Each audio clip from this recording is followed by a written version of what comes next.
Alright, it's time. Another week. ZTGD Radio. This is episode 889 for April 13th, 2026. Yeah, y'all missed the triple digit episode last week. I haven't been here in weeks. I know, but you did miss the 888. We're at the point now where we're getting those. This is our 8th triple digit episode.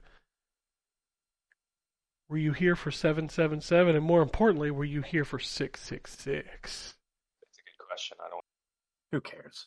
We didn't do like the hotel thing where we skipped floor 13. No, we didn't. Even though everybody knows that it's actually floor 13. Yeah, that just means 14 is 13, so right. Don't get off on that floor. But as you heard, we have Anthony. I don't know who you think you're fooling. Yeah. We have the Wombat. Yes, hello. You also missed me tearing into the new Legacy of Kain game last week. I did not. Well, I know you listened to it, but I know Wombat didn't listen to it. I ain't be listening to this show. Are you kidding me? You should listen to it. It's pretty sad. Not the podcast that they're tearing into. Yeah, I don't need that in my life. I was so enthusiastic about the return of the series. I don't need to know how they tripped and fell on their own dick. It's sufficient for me to know that they did. They absolutely did. And I promise you that if they make another one and somebody says it's Bip Bop or whatever the fuck that company's called, they're going to be like, no. No. But anyway, a lot going on this week. A lot of games coming out. We'll start off with Anthony. I don't know. You both said before the show I didn't play shit. I've played. The only thing I can think of is that I've played a game called Scritchy Scratchy.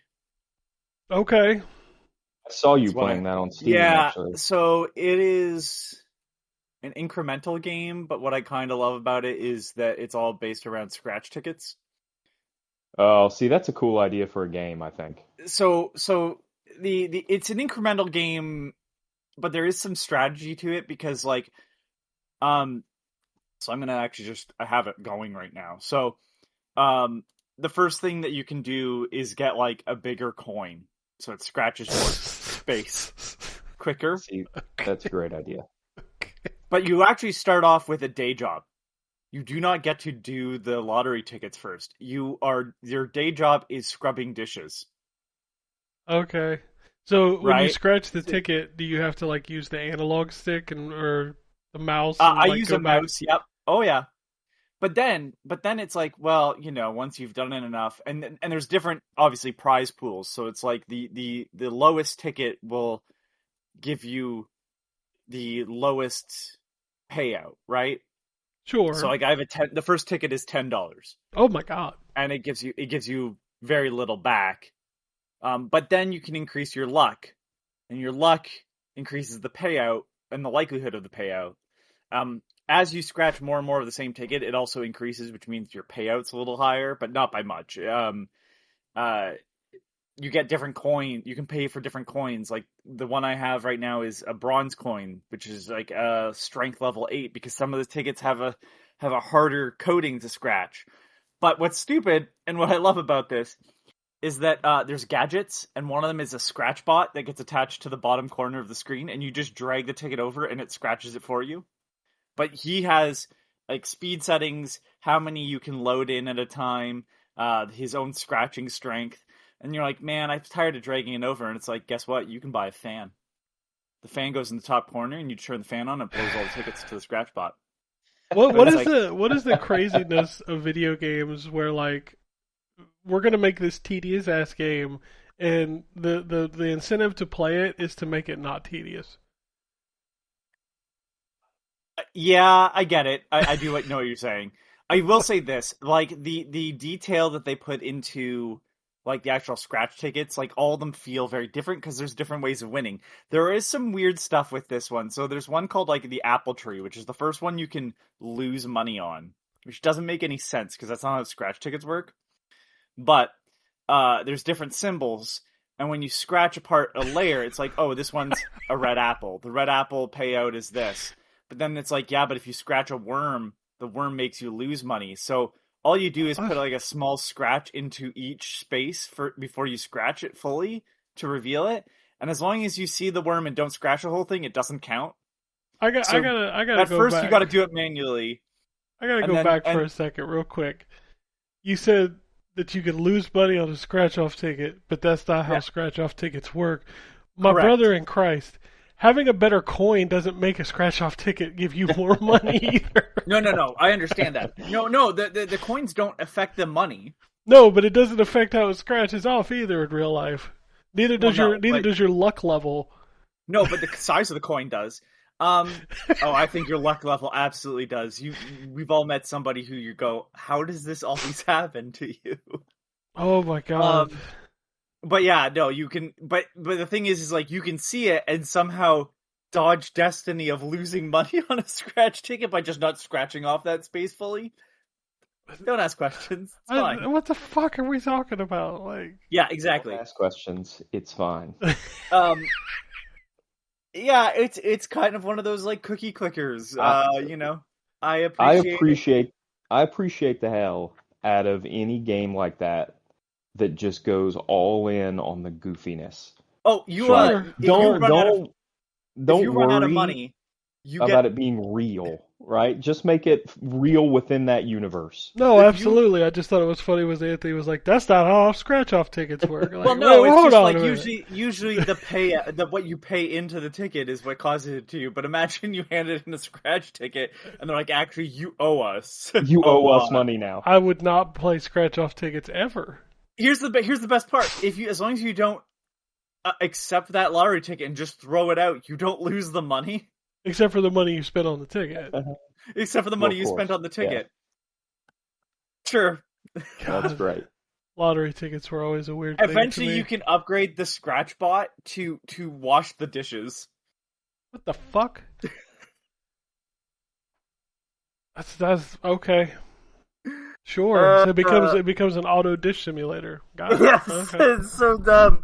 The best part is if you break dishes, like they make you pay for them, right? And I accidentally ran out of money because I had a bad string of luck, and I was offered like to go into debt. They're like, we can lend you money. Oh, so okay. This to is play a scratch-off tickets. preparation for real life debt. Okay. Yeah, and then so every time you hit a jackpot, you get a jackpot point, which are your permanent upgrades in an upgrade tree. Mm. And then there's also a ticket that you'll get that allows you to die. If you lose that ticket, you die. Jesus Christ. Yes. Oh, I forgot to mention. So eventually, you got the fan, you got the scratch bot. But that, like when the scratch bot's done clicking or scratching all the tickets, you have to click them manually, and maybe that sucks. So you can get one of those little lucky cats where the arm goes up and down, and it'll select the tickets for you and just auto accept them. That's great. All right. And then you can adjust the speed of the cat with upgrades. I always like speed cat options in my games. This game sounds hilarious to me. The only thing it's missing is a little bit more dialogue. Like, I wish I got more phone calls from the guy, who of course sounds like he's calling you from like a payphone. Like, all right. Kids today don't know what a payphone is. Yeah, they probably don't know what a scratch ticket is either. Why they can gamble from those their phones, still exist though, but payphones do not. Sure. You're implying kids have money. It's very nice of you. I'm implying kids go outside too, which yeah. See, it's all falling apart. That's my description of children is less realistic than your fucking lottery ticket game. Closest they get to scratch tickets is this game and like whatever digital version is allowed. Oh man, we're getting old. The kids are nostalgic. For lottery tickets and VHS tapes. What has happened? Yeah, the VHS tape one is something else. Okay. People nostalgic for VHS tapes are people who did not live through VHS tapes. 100%. I do not miss those motherfuckers at all. nor cassette tapes. Really, you put a pop in a cassette tape, it's halfway through a song, you're like, fuck. Pop in a remember to cassette tape, rewind. and Yeah. the tape starts peeling out of it. Now Like, you're trying fuck, to roll it where's back my in without pencil? the twist. Yeah, where's my pencil? Because the tape player ate my tape. Well, but fucking, you're looking at it and you're like, how is there a twist in this? How is there one twist in this fucking tape? Yeah. I need to get my tape deck cleaner out. Oh, fuck. Put some liquid in this empty cassette tape. Yeah, in this electronic device that is powered by batteries. So let's do that. Oh, fuck off. And that's it. I will say, I did buy. Well, here's a story for everybody. Don't buy used Apple pencils. Okay. The battery size was it broken? Well, it connects, and you'd think like it's charging and it was doing stuff, but the thing is, the battery is so small that if it goes like 2 weeks uncharged, it dies completely. Huh. Okay. Yeah. It's one thing I like. It's one thing I like about my Remarkable is the pencil is does not have a battery in it. I Does bought not need like a a battery. I bought like a $20 like pencil equivalent from Amazon, and it works fantastic. So yeah, and it's USB-C powered, so I don't have to plug it into the bottom of the fucking iPad to charge it. What isn't USB powered these days? My iPad, which is old enough to have a lightning cable. Oh yeah, you still got the old. Yeah, they're totally into USB-C now. So it's... As they should be. Fucking lightning cables, shit design too. I think I have a lightning cable around here somewhere. It's better than micro USB, which was the. Oh Dude, yeah, everything that I buy. Still got plenty of things charged via micro USB. Fucking PS4 controllers. Every time I get like some mini USB, some off-brand like accessory, and it's micro USB, I'm like, what are we doing? It's got to be cheaper than USB-C. Or they've just got those boards laying around or something. Yeah. I don't know. I hate awful. The pieces are cheaper. Didn't the PS3 have a different mini USB was the except it was like bigger than like everything. I think it was huge. No, mini USB was the one that was common before micro USB. And micro USB, in my opinion, was a step backwards because you couldn't fucking put mini USB in upside down by forcing it. Not that I ever did that, but we had people do it, bring shit back to electronics, be like, well, you shoved the cable in wrong, so that's part of the issue. I don't know who the dumbass was that decided we're going to create a thing and we're not going to make it symmetrical so that there's a right and wrong way to put it in. I'm okay with that, but make it very clear. Like, that's the reason why the mini USB was better than the fucking micro USB, which looked very similar except for like a minor slant on the top end of it. Brother, you never plug in a USB correctly. Well, that too, but never on the first try. Ever. No. Now that's the reason why USB-C is superior. That's what I'm saying. Is like, why not just make it symmetrical? You know, people are going to be reaching around behind their computer trying to plug in. I'm sure there was a reason for it at one point. Yeah. To piss you off. Well, that too. Planned obsolescence. Yeah. Fuck it. All right. This show's been super exciting so far. Brian, what did you not play? Oh, is it to me now? Mm-hmm. Well, it's been weeks since I've been on here, and because we've just got a lot going on right now. Very, very busy between stuff for my son and stuff around the house and everything. So I have not played much. I did finish. I don't think I've been on here since I finished Kingdoms of the Dump. That game, it's hard for me to talk about that game because it's what it does well, it does really well. The characters are great, the story is great. The turn-based combat, which is has the combination of a grid system and also the Mario Mario RPG style or Paper Mario style timing, where if you hit the button at the right time, you do extra damage or you defend against an attack. Um, all of that stuff is great. There are times, though, where you can very clearly see the seams of the fact that this is a very, very small team and this is their first game. Um, there's a just to illustrate that, and I appreciate that they put it there, but it tells you a lot that when you open up the settings menu, there's an unstuck button um, that will reset you to the entrance to an area if you get stuck behind a wall, because you can get stuck behind the walls. Their decision to add platforming to some of the level segments was a bad decision, because the platforming is just bad. Some of the characters have platforming specific powers, and I just every time I played one of those sections, I was like, man, I wish that they had not put this in here because the game would have been much better without it. I still think it's a really good game, and if you like sort of SNES style RPGs, like a Chrono Trigger or something like that, I think you would really like this game. And the story and the characters and everything are really great. They did a great job on that.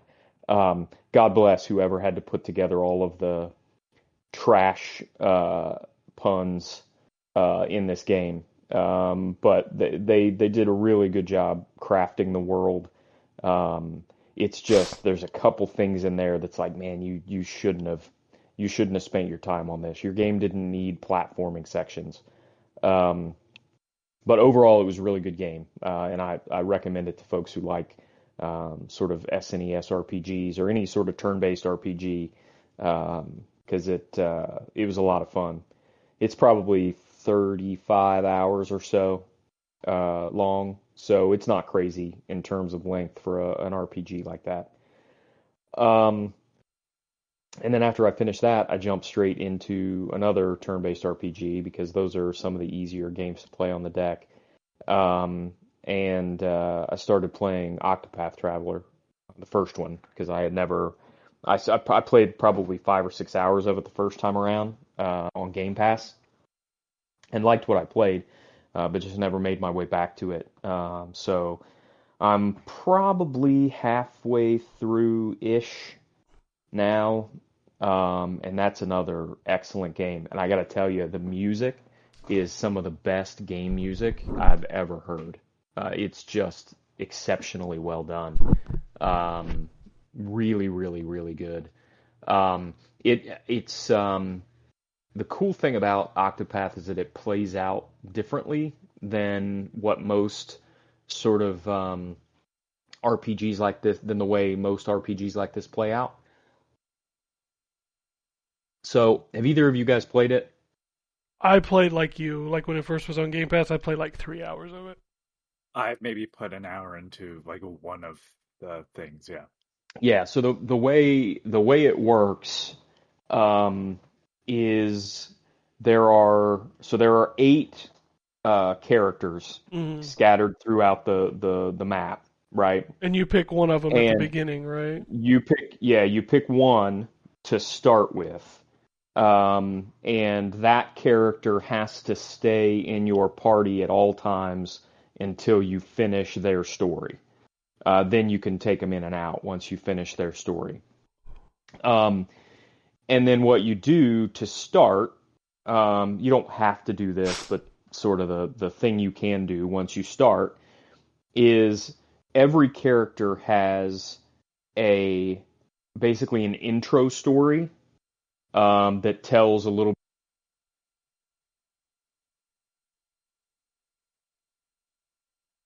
Did he get injured? Yes. Okay, I was hoping it wasn't just me. Yeah. No, I thought it was just me for a moment. Oh, So you start off. can you hear me now? Yeah, Yes. what happened? Okay, that was weird. I have no idea. I had to go over to my computer and mute and unmute, and now it works. Weird. That's weird. Anyway, so you you start out, you pick a character, they've got every character has like a little intro story that basically tells you a little bit about their backstory, and then they have a dungeon that they have to do. And then once you finish that dungeon, you can leave your starting area and go anywhere else you want to go. The areas are level gated, right? So you can go anywhere, but you're going to get your ass kicked if you go into a place that's too high level for you. And basically the way the game plays out at the beginning is you go to each one of the 8 characters' towns, and then once you get there, you talk to them, they'll tell you about their backstory, and then you can play their dungeon with your full party. So really, the starting character is the only one where you have to play the initial dungeon by yourself. Everybody else, you'll be playing their dungeon with the full party. Or, once you get a full party, right? Your second character, you'll have 2. Your third character, you'll have 3, blah, blah, blah. So then, once you finish everybody's sort of intro, you get their next level of their story. And those are also level gated, so it'll tell you like section 2 of this character's story, you should be level 24 before you try this. And that really just means sort of like your aggregate party level needs to be 24. And so you do everybody's level 2, you do everybody's level 3, right? And you just kind of make your way through their stories, and there's kind of a bigger story around it all too. But it makes it a pretty neat. It's almost like a collection of 8 individual short stories, but then you get party banter in between where they'll talk to each other about what's happening in whoever's story you're playing through at the moment. And different characters, different levels of their story take place in the same city, which is kind of cool. So it's really neat the way they've done, or the way they do sort of how everybody's story kind of intertwines with each other. It's a really great game. There is one character. The characters are, I think, a varying level of quality. There's a hunter character that everybody there speaks in Old English. So it is a little Dragon Quest-ish in that you have some exaggerated accents depending on where you go on the map, which I always appreciate. I always appreciate in an RPG like that where you've got this big continent of places to travel to where people talk differently in different parts of the country, because that's what happens in real life. But the Old English is like, I mean, terrible. Just terrible. But so her character story is fine, but the dialogue is like, oh god, this is miserable. But everybody else's is pretty good. So I've been really enjoying that. I'm looking forward to playing the other 2 as well. I own the second one already. I don't own Zero. I'll buy that once I finish the other 2. But yeah, I'm really digging that. That's one that's usually on sale for $20 or something like that every couple months. So it's another one worth picking up on a discount if you haven't played it and you have interest. It may be back on Game Pass. I'm not sure. I can't keep track of which one of those. Yeah, let me while we're sitting here, I can check because I'm not 100% sure if it's on Game Pass or not. Let's see. Game Pass seems to have these games that like they come on, then they go off, then they come back on, then they go off. It's weird. Yeah, let's see. It is. Jeez, oh Pete, there's too many games in Game Pass. Like 460 something now. It's crazy. Well, it would help if I had these ordered alphabetically. The Barbie Horse Adventures or some shit is on Game Pass now. Oh, well, that doesn't surprise me.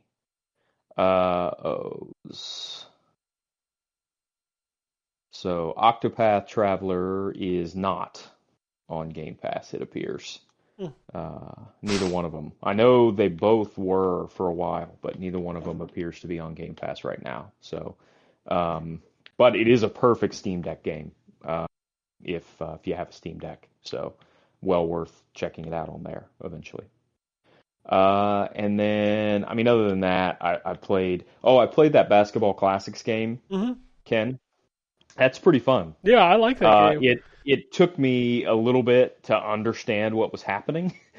But once I understood what was happening, I had a decent amount of fun with that. I think it's a pretty fun little sort of throwback basketball game. Yeah. It's And it's got just something stupid to play for like 20 Right. minutes. And visually it looks pretty neat. Yeah. So Yeah, I really like that game. Yeah, but it's no hoops, shut up, and jam. that's right. I mean, what Because is? it doesn't have Mr. Hoops or whatever the main character of that is. Mr. Yeah. Hoops. Sounds like Anyway, a character that's it on for Boy me. Meets World. Mr. Hoops. He's Our the boy gym Mr. teacher. Hoops. All right, that's it for me. Oh, all right. I didn't play a lot. I've been playing kind of a big game. So I'll talk a little bit about. I played this weird game called Tamashika. It is a spazzed out first person shooter, but it's not really a shooter. It feels more like a run game where like you're moving through an environment and you have to shoot at the right time or melee at the right time. It's just a little too much visually. I'm looking at that game right now. First of all, very weird that it's the same developer as the Lovely Planet. I'd never Quick played Tequila. that, so I don't. Lovely Planet it looks like, it's a first-person shooter that looks like Katamari. Oh, I did play. I do remember that game. Okay. Yeah. So, there was Lovely Planet, Super Lovely Planet Remix, Lovely Planet Arcade, Lovely Planet 2, and then it's like Tamashika. And Tamashika looks like... It looks like somebody not as... created it with colored pencils and like. God, I can never remember the game. That you have like an idol in your left hand, and it's a shooter, and the idea is that you have to move through the level as fast as possible, killing guys. Fuck, I'll find the name. Give me a minute. Yeah, Keep talking about Tamashika. Well, there's not really much to talk about. It's like I said, it's almost like you're on a rolling plane because like the level in front of you rolls kind of forward, like a carpet rolling out. And then, like, when enemies pop up, it wants you to, like, if they get too close, you have to melee. But if you don't melee exactly when it tells you to, it, like, pushes you back to the last checkpoint, which is really kind of annoying. And the shooting is just kind of automatic. Like, you just pull the trigger and you hit them. I don't know, it's just, it feels more like a spazzy game than anything else. And I just, like, the visuals are what drew me in. And then, when I started playing it, I was like, this is not very fun. And then another indie game that I checked out was this game called Chain Staff, which, if you've ever played a Mommy's Best Games game, you know what it looks like. They have a very specific style where they have this, like, really generic font that's in, like, awkward colors. The characters have this almost cardboard puppeteer style to them. But this is a Contra-ass Contra game, where the hook is that you have this thing called the chain staff, and you can use it to like grapple and swing across chasms, or you can use it to block enemy projectiles. You can use it to like hold up things that are going to crush you. It's actually pretty good. Mommy's Best Games really have some weird character designs. Like, as far as I can tell, the main character of this game is like a cephalopod. It's really creepy. I don't know. The art style is very weird, but the game plays like a Contra game. So I think it's good. It's really kind of creeped out. Like, if you listened to the show last week, I was creeped out by grime because of how sticky it was. And this one's very, like, I don't know, gross bug-like. So that game, what was the game you were previously talking about? Chain Staff? No, Chain Staff is the one that you were just talking about. Tamashika. Yeah. Post Void is the game I was thinking of. Oh, I might have played this. That's a problem with how many games there are today. When you say a name, hold on. I'm like, I don't know. I don't know if they made it to consoles, but this is post-Void. And look at the screenshots and tell me that is not what Tamashika's kind of going for. Oh, I have to confirm my age. Oh. Mm. Oh yeah, that's definitely the same art style. I've never played this game. I can tell you Oh that. fuck! This game is so good because the idol you're holding, the liquid that's in it, is your timer, and you're trying to find the exit. And most of the game is you shooting, and like as you kill guys, the liquid moves up a bit, but you get different guns and stuff like that. But the idea is that you're kind of constantly moving forward at a fast pace. Um, That's kind of what Tamashika is, yeah. Yeah, that's the reason why when you said it, I was like, well, yeah, that sounds right. But then, like, you finish a level, and then there's, like, you get, like, a bigger clip, so you more shooting, less reloading, stuff like that, yeah. Like, I don't remember some of the other powers, but there was a bunch of different powers that you could get at the end of the level, and then you'd do another floor, and then you'd be done with a certain area, and then the environment would sort of change. What a crazy world we live in where 99.9% of video games that come out are forgotten 2 days later. Yeah, it's kind of sad. Well, I mean, there's too many of them. Like, no Well, that person too, alive but- could keep track of all of these games. It's crazy. Imagine, so you know how there's guys that like make it their mission to collect the entire, N64 library or the entire Super NES library. Nobody will ever Uh, collect the entire PS5 or Yeah, that Steam just library. it just doesn't. That type of guy won't exist No, for this there's generation. no fucking way. No way. So the Vita, which is done, right? There's no more physical games for it. Yeah, You can never have the whole set because there was supposed to be a VVV release that had like production copies leaked, and that's it. So if you don't have that, you don't have Right. a full set. Have fun. well, yeah, there's some Limited of that. runs fucked over the PS4 collectors because there's like a game. Fuck, I don't remember what it's called. It's not like great or anything like that, but it was like a friend of theirs that they did, and it's like that doesn't have a ton of copies. I think like there's like 4 copies in existence, and it's like cool, which kind of goes against their whole fucking That kind of point stuff of happens. existence. That kind of stuff happens on the older consoles too, though, right? You've got Sure, the prototypes and NES stuff, like, games that are like that. Yeah, but Yeah. this is more than just a prototype. This is like the VVV one was the physical prototype. The game came out, it just didn't have a physical copy, and then Gotcha. somehow there was one, and it was supposed to come out and never did. Because I love that game, and I would have loved to own it physically, just a copy of it physically, and it never came out. So, I think the thing once, is like you can't as soon as games started being available digitally, that whole scene basically became impossible because the stores are shut down. Right? You can't buy a digital only Xbox 360 game today if you wanted to. no. And I think we should have. I think at this point you should have ended it around the PS2 era anyway, because like, how many fucking games came out? It was what, like 4,000. Yeah, there's a lot. There's a lot. So like, who's gonna have You could still 4,000 have a DVD cases? you could still have a complete you could still have a complete software library, I think, for that generation. But yeah, you're right. After that, it's like you might as well just call it. Yeah, there's no way. Because you could have a complete original Xbox, GameCube, Sure. probably PS2, although there's a million games on PS2. Yeah, PS2 would be extremely hard to complete. I remember I tried to do, back when I was stupid, I tried to do the Xbox Live Arcade. I tried to get every game. Yeah. And then once they took off the restrictions for that thing, I gave up. Like, there's no way. Yeah. I've never had that. I only am interested in games that I think I'm gonna play. Oh no, that's definitely where I'm at now. But Yeah, I'm a completionist when it comes to series I like, but not whole libraries. no. Outside of sort of a game preservation standpoint, I don't really feel the need to have every game that was ever created for any system. There's just too many. Like we There's go a through lot. we go through new releases every week, and we probably mention 20, 30 to 50 games a week. Yep. A week. Yeah. That's insane. Yeah, it's pretty crazy.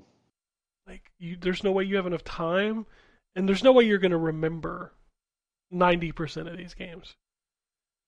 You know, every now and then we'll think about a 360 game that we played that nobody talks about. You're never going to get somebody to get nostalgia for Tamashika. You know? Do you remember? And the answer is just no. No. 21st night. So just as a let's just do this real quickly, because I think this will be a fun exercise. So there are 1740 between 1749 and 1757 Super Nintendo games. Between US, Japan, and Europe, right? Right. Okay. It's 717 in North America. Yeah, I knew it was around 800, yeah. How many NES games, North America? I think it was 600? 677 officially licensed NES games in North America. Now let's do how many Xbox 360 games? Oh, God. North America. Yeah. It's insane. There were 1,350 physical discs released for the Xbox 360 in North America. Total library. Well, I mean, 17 discs were for Wolfenstein alone. So 200. Looks like 2,100. 2,155 Xbox 360 games. So if you include figure 3 Live times. Arcade? Right. Yeah. Okay. How many PS5 Dude, games nah. in America? Nah. Well, this says there are 1,100 right now. That's a lie. In North America. Sony just unless you're just talking discs, because Sony literally just removed 1,000 games from the store. Yeah, it must just be. It's got to just be physical discs. Anybody want to guess how many Nintendo Switch games? Brother, it's like 10,000. I think it's close to 10,000. So across everything, this says 13,474. Yeah. Which is crazy. How many of those do you remember? How many of those do you remember? like 15. That's crazy. It's too much. Just unbelievable. Like, people joked about the Nintendo 64 only having, 388 games or whatever. Right. But, I remember 100 of those. I was going to say you remember most of them. That's what's crazy. Yeah. Well, it helps, too. I mean, look at the Dreamcast. The Dreamcast library was small, too. Yeah. But how many of those games do you remember? Oh, and tons the of them. answer is most of them. Yeah. Right? Tons of them. Like, the ones you don't remember are, fucking the Berserk game or Elemental Gimmick Gear. You know what's funny is I actually remember. I owned the Berserk game. No, I remember them, but I mean, mainstream people don't remember them. Yeah. Yeah. And it's for two reasons. Number one, because the library wasn't super big. And number two, because the games were different. Like, they prioritized games that were different. Yeah. On that system. And you don't have that anymore. Now we get 600 roguelikes and 500 first-person horror games on a weekly basis. Right. Instead of, I don't know, a Cannon Spike or a Tech Romancer, Right. It's weird, man. Too many games. And then there are games like the one I'm going to talk about now that take all the oxygen out of the room. I keep revisiting Crimson Desert because this fucking game, I swear to God, it gets patched every day. And it's not like... I actually plan on picking that up here pretty soon, now that it's had a whole bunch of patches. Well, here's the thing, is the patches aren't just oh, we made this area not crash or something. Right. It's full on, we're going to add this feature that wasn't there, and now it's there. Right. The most recent patch made it to where you could change, the camera style. So you could make it look like God of War 2018 if you wanted to, or you could make it almost look like Diablo if you wanted to. It's insane what's in this game. Yeah, I've always been intrigued by this game, despite all of its problems, because it's just my kind of game. But I keep watching the patches roll in, and I'm like, okay, the clearly A, they knew that this game needed some work, and B, clearly they're in what do you call it? Interested in making sure that it stays patched and in the news. Yeah, and it's like I said, it's not like they're adding little things. Like I think they discussed the next patch is going to have difficulty options. Yeah, for bosses, right? I mean, just in general, I think they're Okay. adding a patch to where you can refight bosses. Oh, that's right. That's what it was. And the difficulty thing is because people thought that some of the other patches they just released made the game too easy. So they're like, Yeah, oh, okay, we'll just add some difficulty options. and the crazy part about this game is that like it is very much like an Elden Ring, in the sense of there are things that you just don't know that people are just discovering, and you're like, well, why is that there? Like, I don't know, because it's fucking cool, kind of thing. Right. Which is all that matters at the end Yeah, of the day. and like I will stumble across stuff in this game. Like I found a door in the side of a cliff yesterday, and I couldn't figure out for the life of me how to open it. And it turns out once you get inside, there's a map for a bunch of other shit around the world. I haven't even left the opening area. I think I'm like 12 hours in this game. Like I haven't Yeah, it's even left the crazy. opening area. See, this is why I'm saying this game is meant for me. Yeah, Did they add in the ability to map the controls? you can't map per se. Right now, there are two control options. Oh, gotcha. Yeah. But they have made the controls more streamlined. Like, you don't have to tap A to run fast. You can just press it once and then press it again to go faster, kind of thing. Nice. So that is in Yeah, there. yeah. I have a feeling it's probably not going to get a sale anytime soon. So No, uh, no. I've got some time coming up where I'll be able to play. So maybe I'll pick it up before that. Yeah, they've streamlined so many little things. It's ridiculous. Like the save, like something as stupid as saving your game used to be like a real weird menu system, and now you just press A to save, which is crazy. Yeah, that's crazy. Like, I don't know, man. Like every time I boot up this game, it feels different, and that's weird. Um, It's weird. if I did have one complaint that I wish they would address, though, is like I feel like the combat sometimes isn't what it needs to be for certain enemies. Um, I got into a fight with this character that is very Devil May Cry esque, where they teleport around and they're really fast. And I don't think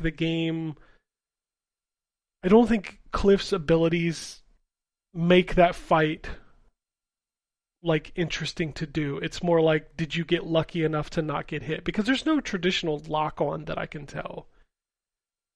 And when somebody's moving around that fast, that can be very disorienting. Um, so I think the combat is something that I think some enemies are just not designed for. For most fights, it's fine because you can just kind of move from one enemy to the next. But like when you have a really fast moving enemy, it tends to be a little harder. But no, I just keep plugging away at this game, and I think I finally made it to the point in the game where you can just kind of go off and do what you want to do.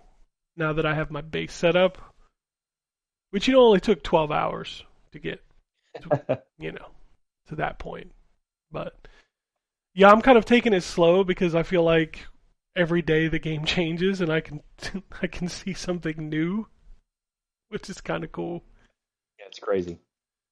All right, the last game that I can talk about, and we have to hold the podcast till 11 a.m. so I can talk about this. But I've been playing Pragmata.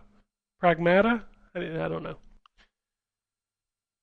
Which is Capcom's Pragmata. I don't know. Who yeah, knows? Capcom's newest game, which was debuted. I was doing my research for my review. My review goes live tomorrow. This is the first game I struggled really hard on a score. Like I was wavering back and forth between two scores for a couple reasons. 1 or 10. No, I was struggling between 7.5 and an 8. And Ooh, that's okay. Well, well, in my brain, is there much of a difference between what I said and you said? what's holding me, Anthony, is the comment about like on our review scale, because I have to think about what a 7 is and what an 8 is. Like a 7 is Well, for good, sure. an 8 is great. Right. And So is this game great? That's what I'm saying. Like, yeah, good, you go, yeah, you should play this. Maybe not right now. Great is that, hey, maybe you should put this closer to the top of your list so you don't get spoiled or whatever. yeah. I mean, I have to play it because it's a Mega Man game, and I have to play all the Mega Man games. So. I will not spoil anything in the story for you, but it is not Thank you. a Mega Man game. Aw, So, that's a shame. all right. So this game, I was doing my research for the review. This game was announced in 2020, which was 6 years ago, and then it kind of disappeared and then popped back up. What was it, like a year and a half ago, maybe? And we finally kind of got an idea of what it was. And it is very much that. It is a game where you play as Hugh, who is I guess he's like a soldier, astronaut kind of person. You're going to this space station. Stop me if you've heard this plot before. You're going to this space station that has been, like, has a distress signal. You get there, you realize this AI has taken over and turned all the robots against the people. The people are gone. You have to figure out what happened. Like, that's the story. Yep, sounds super familiar. Yeah, when you arrive, you're with like 4 people. They all, things happen. You're by yourself. You run into the little girl who, by the way, that's what a pragmata is. Oh, she's a pragmata. Yeah. Okay. She's like a little android that you can use to hack enemies. This is not a secret because it's in the demo. You team up with her. She can hack the enemies. You can do more damage to the enemies. That's the combat mechanics. That's how it works. It is a very much, like a third-person style shooter with that interesting combat mechanic. And that's why I struggled to give the score to it, is because the combat mechanic is interesting. But at the same time, the further you get into the game, the combat, I like to call it anxiety combat, because these enemies have different attack patterns where it's not just going to be one enemy that you're trying to hack and attack and things like that. You eventually get to these enemies where you're trying to navigate through that hacking menu while also trying not to get hit, while also trying to make sure you're paying attention to other enemies behind you. And you can get in a loop of being frustrated where you're hacking one enemy, another one attacks you, you lose your hack, and these enemies hit hard. There have been enemies that have hit me, have taken half my health in one hit. So like you really get fearful of being hit because, if you die, it's like, I don't want to call it a Souls game, but it is kind of a Souls game because you have this hub world where you can level up your character, you can buy new abilities, you can buy new weapons, and every time you die, you go back there. And also it has like the health system from a Souls game where you have so many charges to fill your health. And when you run out of those, like, that's it. You don't refill them till you go back to the hub. You can find them in the world, but they're very, very rare. Like, I very rarely find them. So you want to, and as you progress through each area, you unlock shortcuts that go back to the hub, and you can go back to the hub, refill all your health, refill your health refill charges, things like that. The hacking is actually where a lot of the upgrades come in. So you can upgrade her abilities to do damage. You can upgrade critical hits on the path. So like as you're navigating through the menu, you can tag one to do a critical hit. You eventually get these modifications where you can like turn the robots against each other. You can expose their weak points. And these are all things that you can upgrade back at the hub. I'm trying to think through in my head. So the hub is also upgradable. So you get these new levels of clearance for every boss that you beat. And every time you beat a boss, the hub levels up. You get some new upgrades. You get the ability to upgrade your power. So there's 2 upgrade stations, one for upgrading your health, weapon power, and hacking power, and another one where you can unlock weapon upgrades and like character ability upgrades. So like your jetpacks will last longer, or what's the other one? Like you get this recovery when an enemy hits you. You can like press the right bumper and hover back onto your feet, so you recover faster. The story is okay. It's kind of slow and plodding, and it is really just like every time you get somewhere, you're trying to contact Earth to figure out what happened here. But like every time you get somewhere, the AI's like, "Oh, you're not supposed to be here. Kill him," and like it really just is that story for a huge chunk of the game. So this game is mostly in the dark, or not in the dark, but like steel corridors.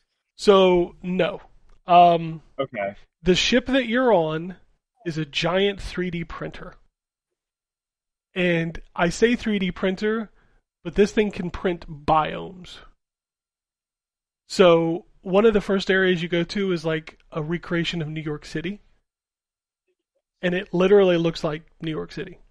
Another area that you go to looks like a beach. So like there are like different area visuals, but a lot of the game is going through these corridors. So you will spend a lot of time in corridors.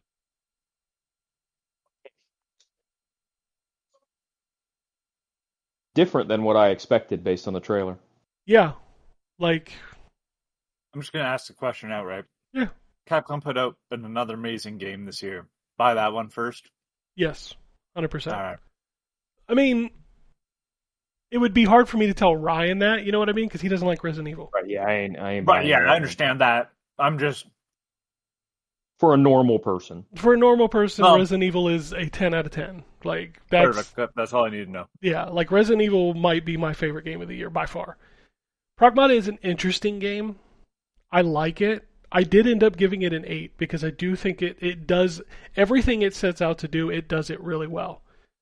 Like, I'm continuously impressed by Capcom's technical prowess. Like, the game runs beautifully. It looks gorgeous. The soundtrack is good. The character voices are good. The combat feels good. Like, shooting, moving, all of that stuff, it feels great.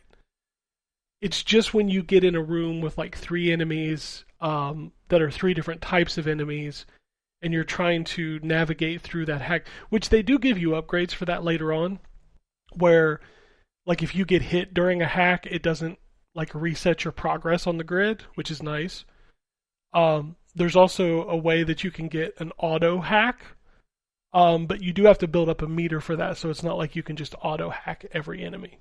You have to use it sparingly. I do enjoy the boss fights.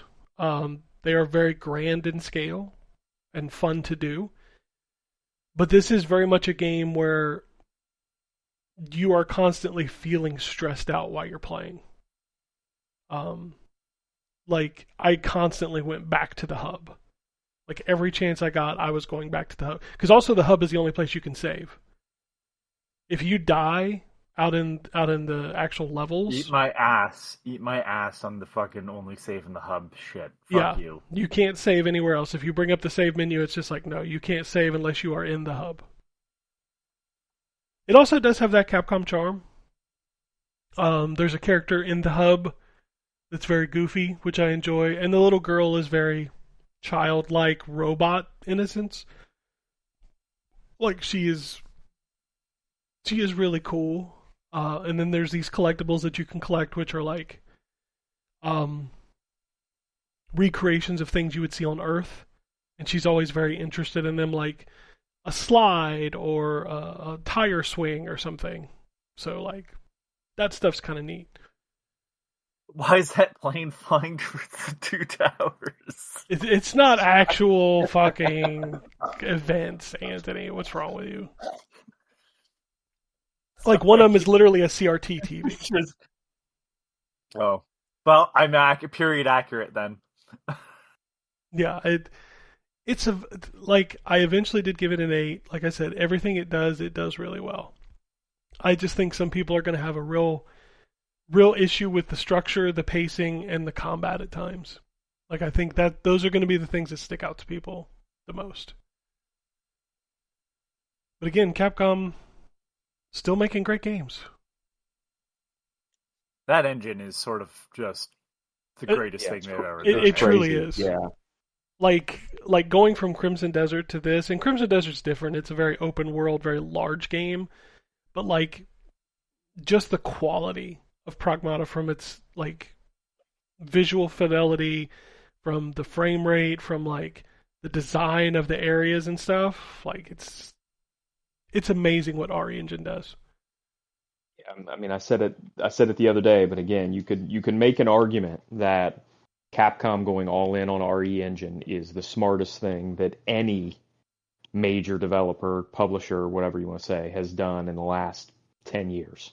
Like every game they put on it is the best looking game that's out at that time. It's what EA wanted from Frostbite. 100%. Yeah, it's 100%. That never happened. Yeah. So, I'll be interested to see what other people feel about the game this week. I'm curious if I'm on the high end or the low end. You know what I mean? I don't know. I just know that that's how I felt playing through it. I had a good time. I enjoyed it. I do think that it does have some things that are going to hold it back. Anyway, it is kind of a big week for video games. We got a few things coming out. We'll kick it off with Before I Go, Gunboat God, Dosa Divas, One Last Meal. Gunboat God. Hades 2 is finally making its way to Xbox and PlayStation this week. Parasol Superstars. You know what else is finally making its way out this week? It's fucking Replaced. Remember that game? Yeah.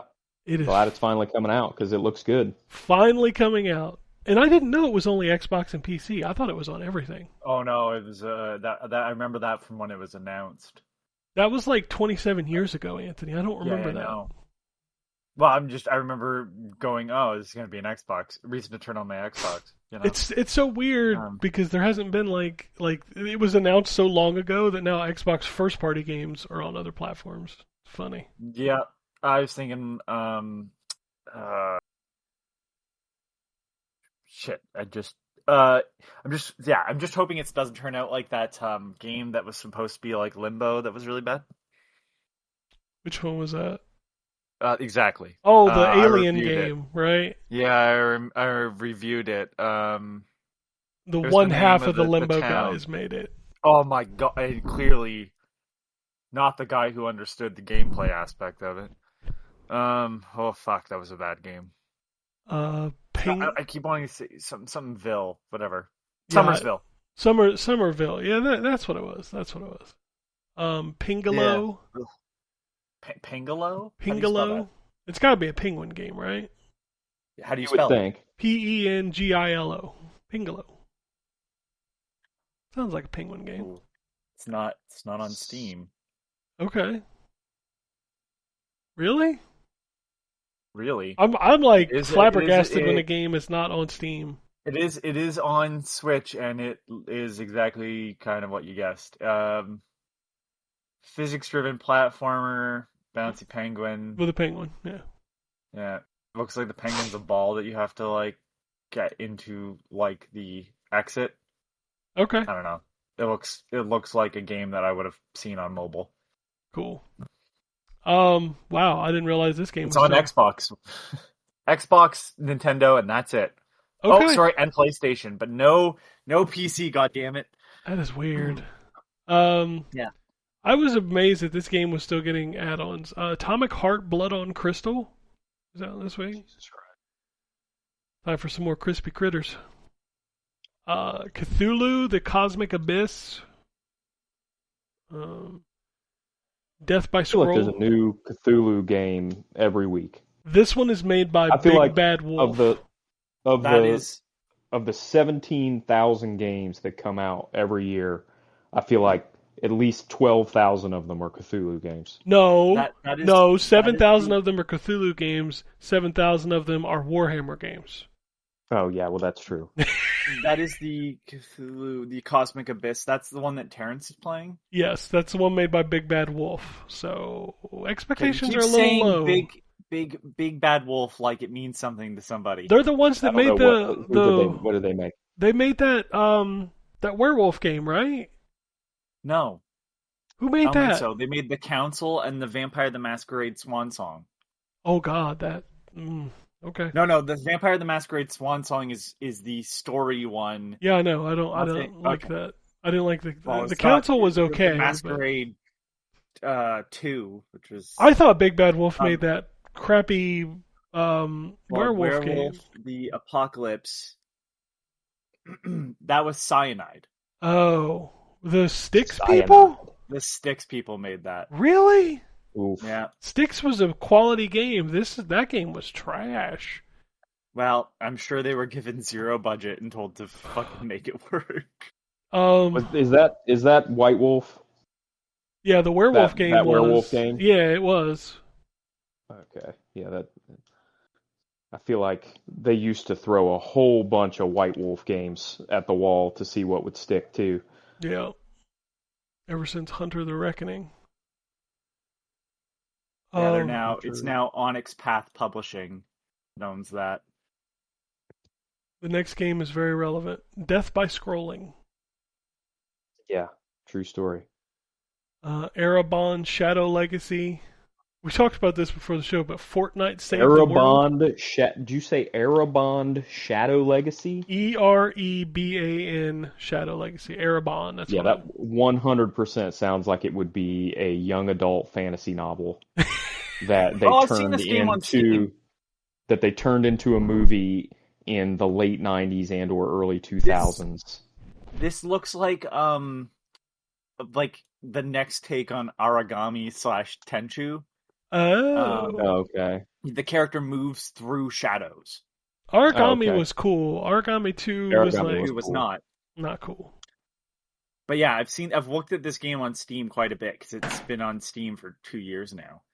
And I'm like, maybe. We talked about this before the show, but it's kind of funny that Fortnite Save the World is now finally free. And when we say Fortnite Save the World, that's the tower defense single-player co-op game? Yes. Okay. Can't believe you had to pay for that. All right. Okay, I looked up Death by Scrolling. Welcome to Purgatory Inc. Now under new management, Death by Scrolling is an action game where you kill enemies, collect gold, and avoid the Reaper long enough to pay the ferryman's exorbitant river crossing fee to the afterlife. It looks like A Link to the Past, sort of, but you are constantly scrolling upwards and having to kill enemies. Oh, so it's like a scrolling game. Okay, I thought we were talking about social media scrolling. I think that's the joke. Yeah,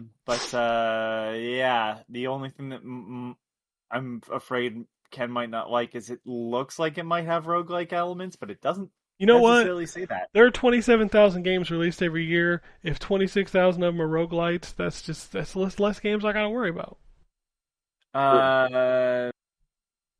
Action game, blah blah blah blah blah. Choose your character, each with unique perks and abilities, and race upward through endless levels, battle bizarre monsters, dodge death itself, and collect gems to pay the ferryman's blah blah blah. Collect the gems, Bentley Bear. Complete quirky side quests and shop from vendors mid-run. So yeah, I'm assuming the run is here. I'm just gonna say just fucking. What am I doing? I don't know. I'm not gonna look at it. You should. I've already moved on. Oh, I've seen that image.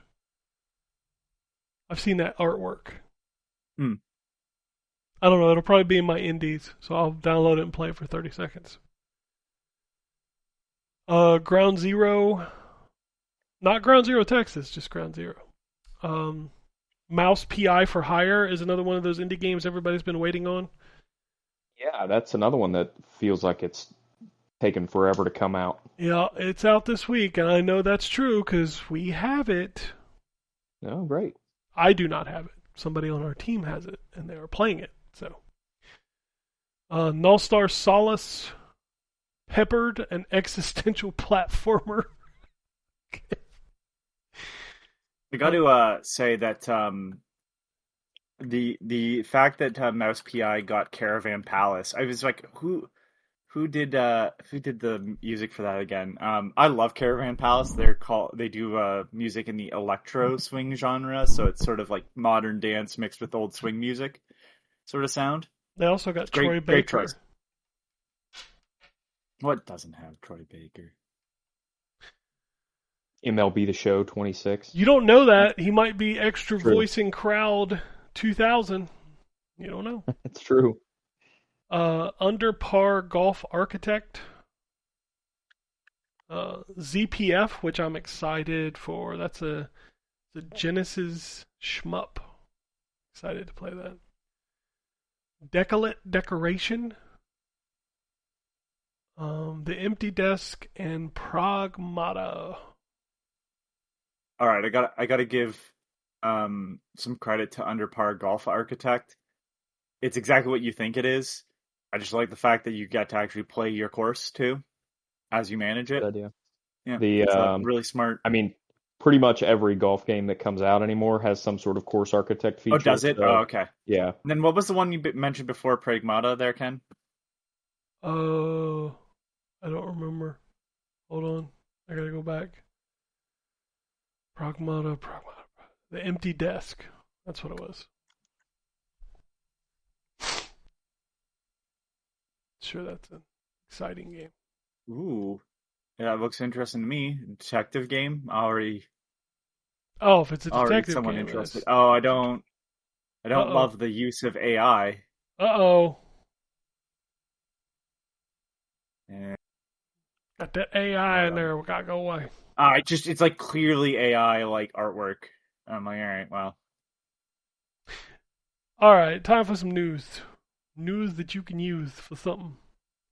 Game Pass for the month of April includes DayZ, Endless Legend 2, Planet Coaster 2, Tiny Bookshop, Football Manager 26, Hades 2, Replaced, The Thaumaturge, EA Sports NHL 26, Call of Duty Modern Warfare, Vampire Crawlers, and Kiln.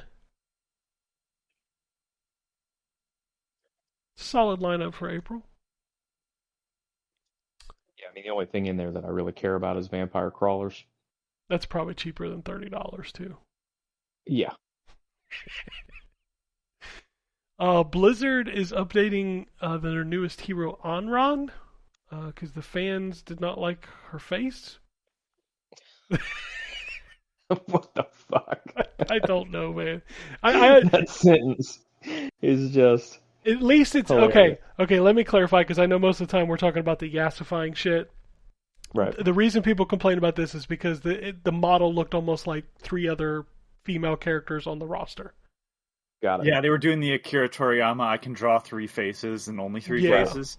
And so all the women have the same face. Yeah, and I've seen the proposed one, if I'm correct, and it's not just bullshit. And it's a fairly minor change overall, but it does make a difference when it no longer looks like every other character. Well, the problem that people were having is that she's actually the sister of another character, and they didn't look alike at all. So she looked more like some of the other characters, though. instead of her reason, brother. Yes. Yeah. So that's why people were upset. But whatever. Still a funny sentence. So Undead Labs announced that State of Decay 3 beta. He also confirmed the reports that the announcement trailer was fake and that there will be no zombie animals.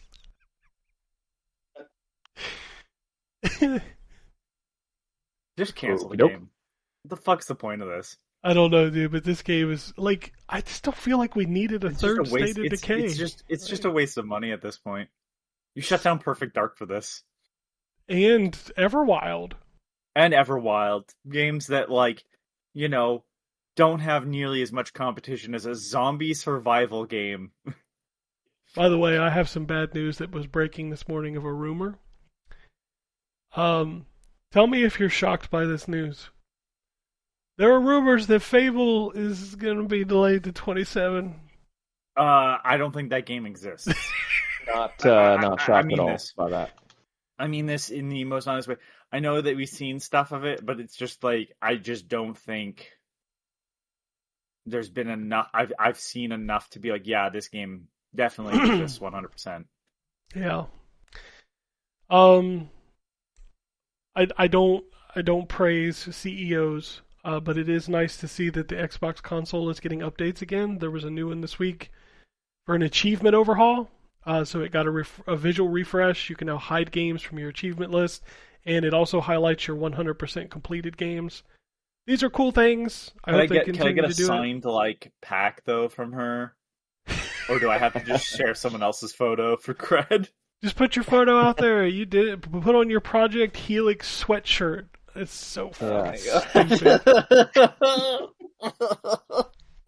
And like, look, I'm not even upset that people got it. Like, cool, whatever.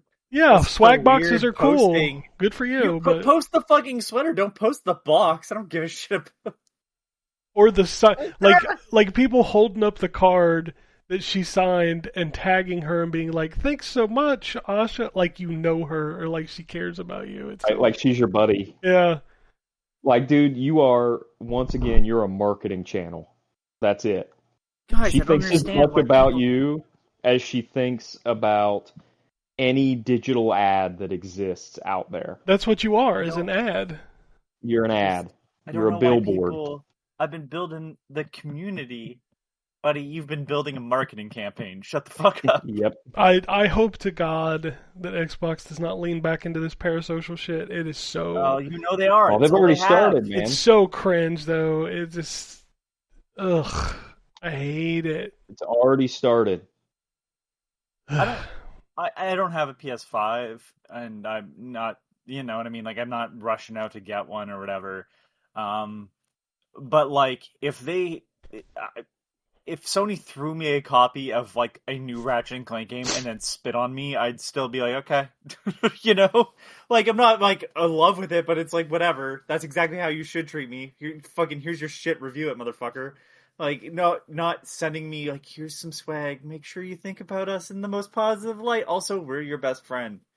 Jack Right. Trenton's gonna take you for ice cream. Like, I don't even know. I'd go with Jack Trenton for ice cream. I would Shit. too, because he doesn't Tell- work at PlayStation anymore. So I'd love to hear stories. Say tell me about it over I just over love a ice cone. cream. Yeah, fucking ice But cream. you dude. know, it's just fucking weird. I don't get it. Like the exact treatment should be like, here's your thing. Thanks, man. That's it. Well, they know what they're Like, going to do. They're going to get on like these people did, where they pose with the sweater, or they do a well, video of them opening the box and be like, it's the, you know, I think we've talked. Well, I mean, it's been a while, and like Giant Bomb, and I don't even know what they're up to anymore. I don't pay attention. I don't it's hear all about new them enough. people. Like Jeff Grubb I know. and his team bought it, so Yeah, well, it's him and Dan. And those are the only two that I remember. Anyways, but it's like, you know, Jeff Gerstmann, it was Fallout 4, I believe, and he gave it his honest review, and obviously, like I've said, he's pretty negative of a guy. Sometimes you wonder if he likes video games or not. And I don't remember who it was, but there was a group of people that called him out and said, like, how could you say this? And he just pointed out, you're all wearing Pip-Boys and shit. Like, you're all wearing the stuff that Right. they gave you. Like, how are you this unaware of how this looks even? Like his point wasn't even that it wasn't genuine from them. It's hard to believe it's genuine when, you know, you're sitting in this shit. And it's like, I get it. Like, you know, I know people on the site have gotten stuff from PR before or whatever. Sure. But it's just like there's a big fucking difference on how you handle that. And it's just fucking weird when it's like these people that are like sitting in their chairs that are like they got as a PR gift and are going to tell you about a game. It's like, how can you fucking believe what they say? Right? Even if it's genuine, even if this is exactly how you feel, you're compromised. Well, I think one of the I craziest. hate to bring this up again, but like I pointed out when we did our game of the year, that Iconoclasts, and it was on other people's lists, and I'm not throwing people under, but we all really made it very clear that we were extremely, extremely, extremely tangentially related to that game. Like it's frustrating because it's like, you know, we took the right stance and was like, look, like we know someone who's involved with how this game made, even though they have no control over the review that came here, and has like the game was legitimately good. But I refused to put it on my list because I didn't even want to be called out for that. And then there's these fuckers sitting in like, I always bring up the Cyberpunk chairs, but it's like, or Fallout gear or whatever, and you're going to say this stuff like, motherfucker, like, you are a marketing tool. I'm going to assume you're paid for. Dude, I think the craziest one was when the dude from Kinda Funny had dinner with Shuhei Yoshida. Like at his house. Kidding me. At his house. Ugh. Ugh. And I'm just like, say what? And I hate to tell you this because like maybe there's some thing I'm missing here. And I'm not saying you can't be friends with people because I've ended up friends or friendly with people who I'm like, why would this ever fucking happen? Which is how I'm on this fucking podcast, I guess. But it's just like, at some point, do you not realize like there's no way that this is happening organically? You know? Yeah. Like, how do you not realize you're at Shuhei Yoshida's house and it's like, yeah, man, like this is I'm clearly here. Oh no, he was at their house. Oh, whatever. Weird. Actually, more weird, I think. No, it is. Like, it's very weird. It's just they're not your friends. They're not your friends. They're business partners at best. And I get it. Maybe they're your escape plan if this shit goes south and you get a job there. But I think that will just point out how much bullshit you were when you were doing the thing before. Some of them have hosted events for these companies. Yeah, guys. I really want to hear what their take is on something. Yeah. It's a weird thing, and I was happy it was gone. The new Mario game is fantastic. Like, yeah, me and Shiggy, we had ice cream. You were getting shiggy with it? Yeah, me and Shiggy were getting shiggy with some ice cream. I wanted to ask him questions about Mario, but he only wanted to talk about Pikmin. It was very upsetting. Yeah, like, come on, man. Nobody likes Pikmin. Shut up. Let's talk about Mario. All right. Sony. How dare you? I know. Sony launched a PlayStation Indies program. You had to make that comment when you have the two biggest Pikmin fans on the show. Exactly. That's why it's funny. Yeah. I'm not upset. I get it. It is one of those things where it's like I appreciate the Shigeru Miyamoto as a fan of that series is just like, yeah, more Pikmin, and they're like, there's no way this is gonna sell. You know what it is? It's like no care. Everybody around Nintendo's just like, he created Donkey Kong and Mario. He's an old. Let him sit in the corner and make his little Pikmin. It's fine. The fourth game was a fucking masterpiece, though. Sony is once again. I didn't have to go out with dinner with him to make that fucking statement. I'd go to dinner with Shiggy. I would go with we wouldn't understand. He would only want to speak in Japanese. I don't know a lick of it. There'd be some translator that's probably tired of fucking having to do it. Say the word Mario. Oh fuck! Yeah. Sony's launching a PlayStation Indies program. Yay! Didn't they do this once before? Probably. Yeah, I think so. Sony also announced the player base program for all you ponies out there. You, Sony's biggest fan, can get a chance to be in one of their games by having your likeness scanned and appear within a PlayStation game starting with Gran Turismo 7, and more games are to follow. Oh man, I hope my face is on the front of the car.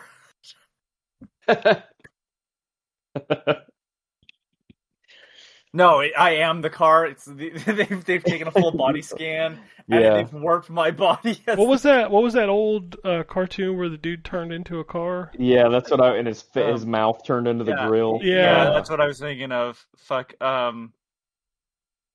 can't remember the name of that. Turbo Team. Turbo Team. Yeah, there we go. Everybody born after 2010. What the fuck? Just look it up. It's great. There's a GIF of it that everybody uses where literally his hands become the axle and his mouth becomes the grill. Yeah. Yeah. 3 NES games have made it to NSO. Pac-Man, Mendel Palace, and the Tower of Druaga. Okay. Cool. Mendel Palace is the first Game Freak game, which I didn't know until this week. So that's kind of neat. Tower of Druaga is, and I'm just gonna go out on a limb here, say the great great granddaddy of the Souls games. Cryptic bullshit. There it is. His ass becomes the spoiler. Oh God.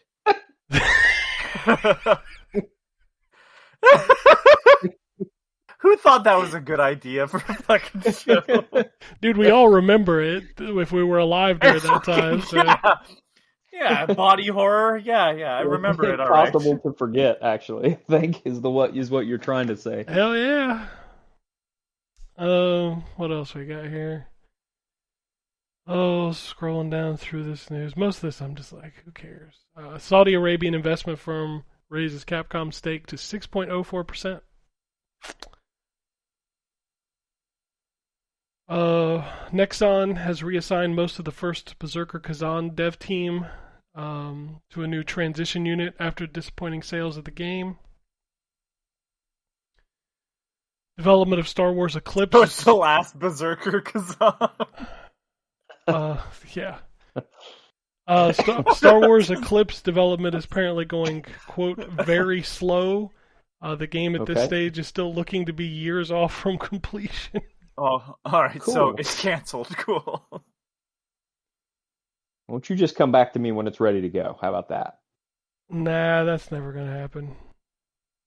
The James Bond trademark holder opposed an attempt to trademark retro video game parody character James Bond. What the fuck? Wow. Okay. Whatever you say, man. Whatever you say. I still think the parody name for the third game that was never used was a far better one. Splash Gordon. That's pretty good. Yeah. Amazon announced that its cloud streaming platform Luna will no longer offer individual games and subscriptions from third-party stores. Players who previously purchased titles through Luna can continue to play them until June 10th. Wow, sounds so great. I'm so glad that Jeff Bezos, that doesn't want us to have computers, is running a great business that has to close. That's great, isn't it? Suck my balls, Jeff. Just Jeff in general. Yeah. Just fucking asshole has his fucking fence line that is they fine him, so he just pays the fine because he's too fucking rich to actually have that be a bad thing, so he just leaves this fucking awful fence super high so people can't see in. Jeff, I don't care. Fuck off. There. We got movie news. Sony Pictures Entertainment is reportedly restructuring its operations with plans of hundreds of layoffs across its film, TV, and corporate divisions. We're gonna lose such great quality like Madam Web, Kraven the Hunter. Didn't I hear they're gonna reboot those? I heard they're making a Miles Morales movie. Yeah. Amazon has right. this went over well with the gamers this week. Amazon has allegedly asked to rewrite the script of the Mass Effect TV series so it would be, quote, more appealing to non-gamers. That was literally Mass Effect, you stupid fucking idiot. I know plenty of people that weren't huge gamers that played Mass Effect. Okay. Apparently Sony is working on a Metal Gear Solid movie. If you don't know, I will give you one guess as to who is heading up that movie. It's not the Kong guy anymore, clearly. Who's the director? Who is the... Yeah, I don't know if it's the director, but it's a duo of people from a franchise you would know. Okay, so it's not the Kong Skull Island guy, because he was originally attached. No.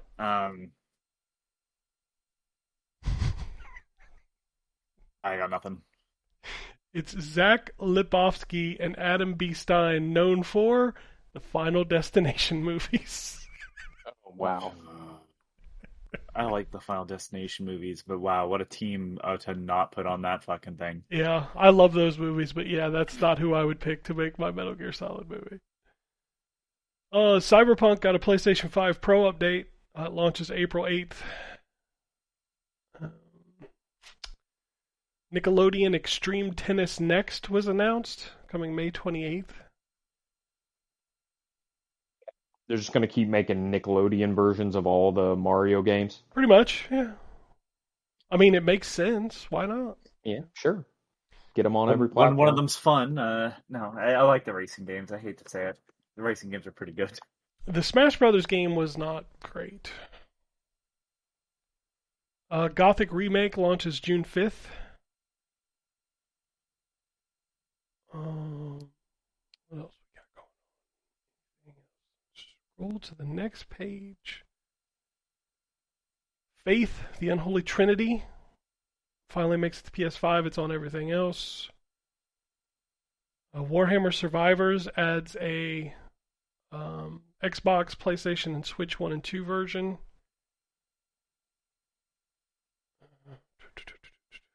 There's a bunch of release dates. Just scrolling through to see if there's any more news.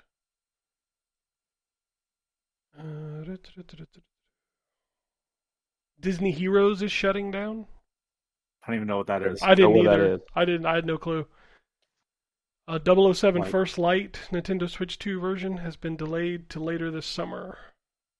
Okay, hold on. Disney, what was it? Disney Oh fuck, you're gonna make Disney Heroes. Heroes. There's also a rumor that Disney is wanting to make a Fortnite Oh, clone. it's one of those. It's one of those crossover role-playing games that everybody had that no one actually played. That like the DC one where there was like the 3 on whatever. But this looks like it was pixel art, I guess. I don't know. There's a rumor Disney wants to make a Fortnite game, which is I'm sure they do. I'm sure they do. After the Just like everybody else wants to make a Fortnite game. Yeah. Well, they made an Overwatch game, so why not? Yeah, it's true. So I've watched that, by the way, and let me tell you, that is fucking Overwatch, all right. well, Marvel Oh, Rivals, shit. yeah, it's 100% Oh Overwatch. my god. It's exactly what it is. Ex-Bethesda VP Pete Hines says he left because he was powerless to do what I think needs to be done to run this place properly. He said he saw how Bethesda got, quote, damaged and broken, apart and frankly mistreated and abused before his eyes. Okay. Okay. Why are you speaking up now? Because his claws probably ran out. That's probably what happened. Yeah. Cool. YouTube Premium's getting a price hike. Yeah. What isn't getting a price hike? Brother, everything. Splatoon Raiders has been raided by the Peggy? What is Splatoon Raiders? No idea. Probably a Splatoon extraction shooter, if I had to guess. Cool. I mean, that's I'm what it looking sounds it up. like. I'm looking it up. Here's an interesting little tidbit of information. Scott Miller from 3D Realms recently answered a question about Prey. He said when they originally licensed the song Don't Fear the Reaper for Prey in 2006, it was $10,000. When they tried to license the same song again a few years back, it would now $150,000. Yeah. Yeah, that Fucking doesn't surprise absurd. me. That's insane.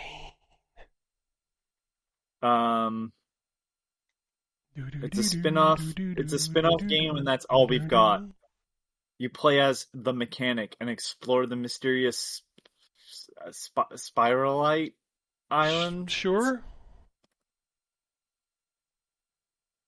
I'm telling you, it There's sounds like literally an no more extraction shooter to me. But it looks like it's single player from the sounds of it. Oh, is this that As you're playing spin-off it- single player game? Maybe that's what this is. I guess so. All right, we got emails. I was nervous because the first one is from Iorkara, Oh, but I think it's okay. I think we're okay. He says, "Hey yo, it's Iorkara. Boys, I need your help. Do you remember the PS3 game called Pain?" Oh, I absolutely do. I played the shit out of that game. I need this game on my PS5. Is there any way you guys can reach out to whoever you need to make this happen?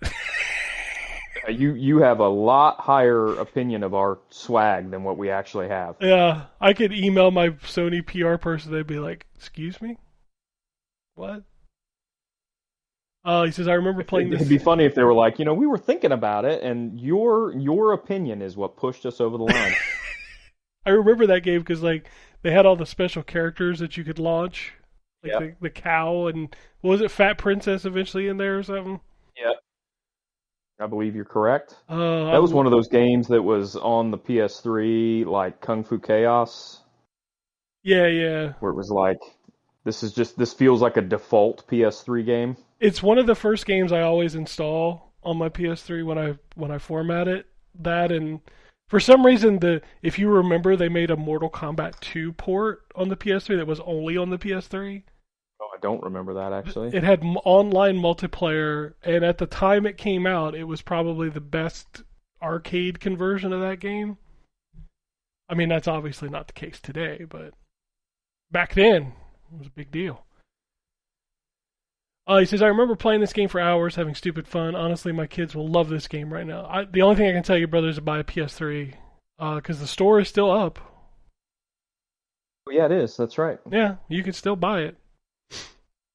He says, talking enjoy trying to put funds on that account. Yes, that is a pain in the ass, for sure. He says, talking... Enjoy navigating that store. Oh, dude, at what, like 3 frames a second? Oh my god, it's so slow. Talking PS3, remember during this era was when they started not including user manuals in the game case. I think some even went digital. All I remember is it being a big deal at the time. Although the PS3... Speaking of PS3, remember multiplayer codes. Oh yeah, online passes? Yeah. Although the PS3 was... when you play backwards compatible games with those, you still have to download them? Ridiculous. Yeah, it's so weird. Although the PS3 was a piece of shit, there were so many great games on it, and the fact that we can't have PS3 games on PS5 is an absolute joke. Sony has such an amazing catalog of games. PS Plus could be the greatest thing, but Sony chooses to be stupid. Take care, guys. I mean, you could play them streaming, but that sucks. You know what game was great on the PS3? That part of me says I wish they'd make a new one, and then I realize that if they make a new one, it's going to suck. We need to guess. Hold on. Go ahead. Ken, go ahead, guess. What's Ryan going to say? Layer. I actually don't know that you'll be able to guess it. I honestly don't know. Trying to think of bad was it only RPG. Okay? Was it only on PlayStation? Yes. I'm gonna guess Motorstorm. It did get a sequel. Well, it can't be Infamous because that got sequels.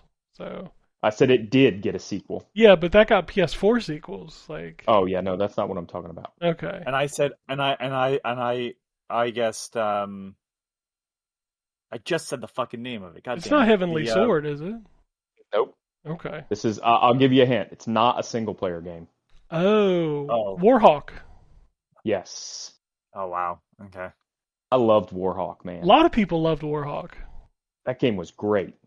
I liked both Starhawk, Warhawks. did they? The original on the PlayStation 1 was great too.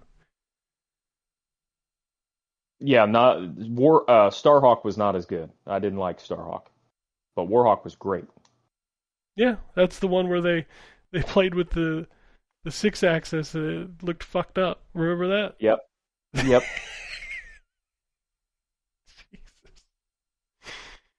That game, I loved that game, and I wish that series would make a comeback, but I have a feeling if it made a comeback now, it probably wouldn't be very good. No, probably not, unfortunately. All right. Daryl writes in and says, hello, Chuckleheads. After listening to your podcast last week, I want to clarify something.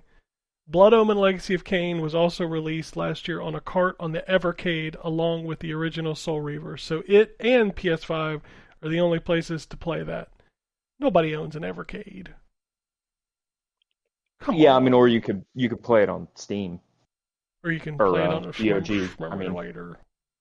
GOG, not Steam. Yeah, you can play it on a Shmemulator as well. It's nice to have that playable in its original form, but it really needs a remaster, not a remake. Take care, Daryl. Hmm. I think it's probably the other way around. I think it probably needs a remake, not a remaster. I think the ground up would be a nice way to go. That's fair. Because I think even if you go back and play that game now, which I recently did, um, it needs not just a fresh coat of paint and better loading times. The whole directional combat is goofy. It is. It's very hard to play with that combat. It needs a more streamlined combat system. Yep. It also needs a more streamlined menu system because boy, swapping shit Yeah. around like your powers and stuff is a fucking nightmare. Yeah, it's yeah.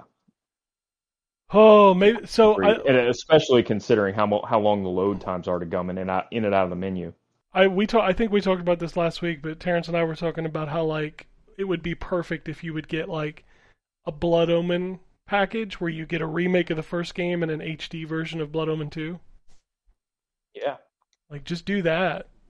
Yeah, that would be a good idea. Those are the only two games that haven't gotten the upgraded treatment because Soul Reaver 1 and 2 did, and so did Defiance.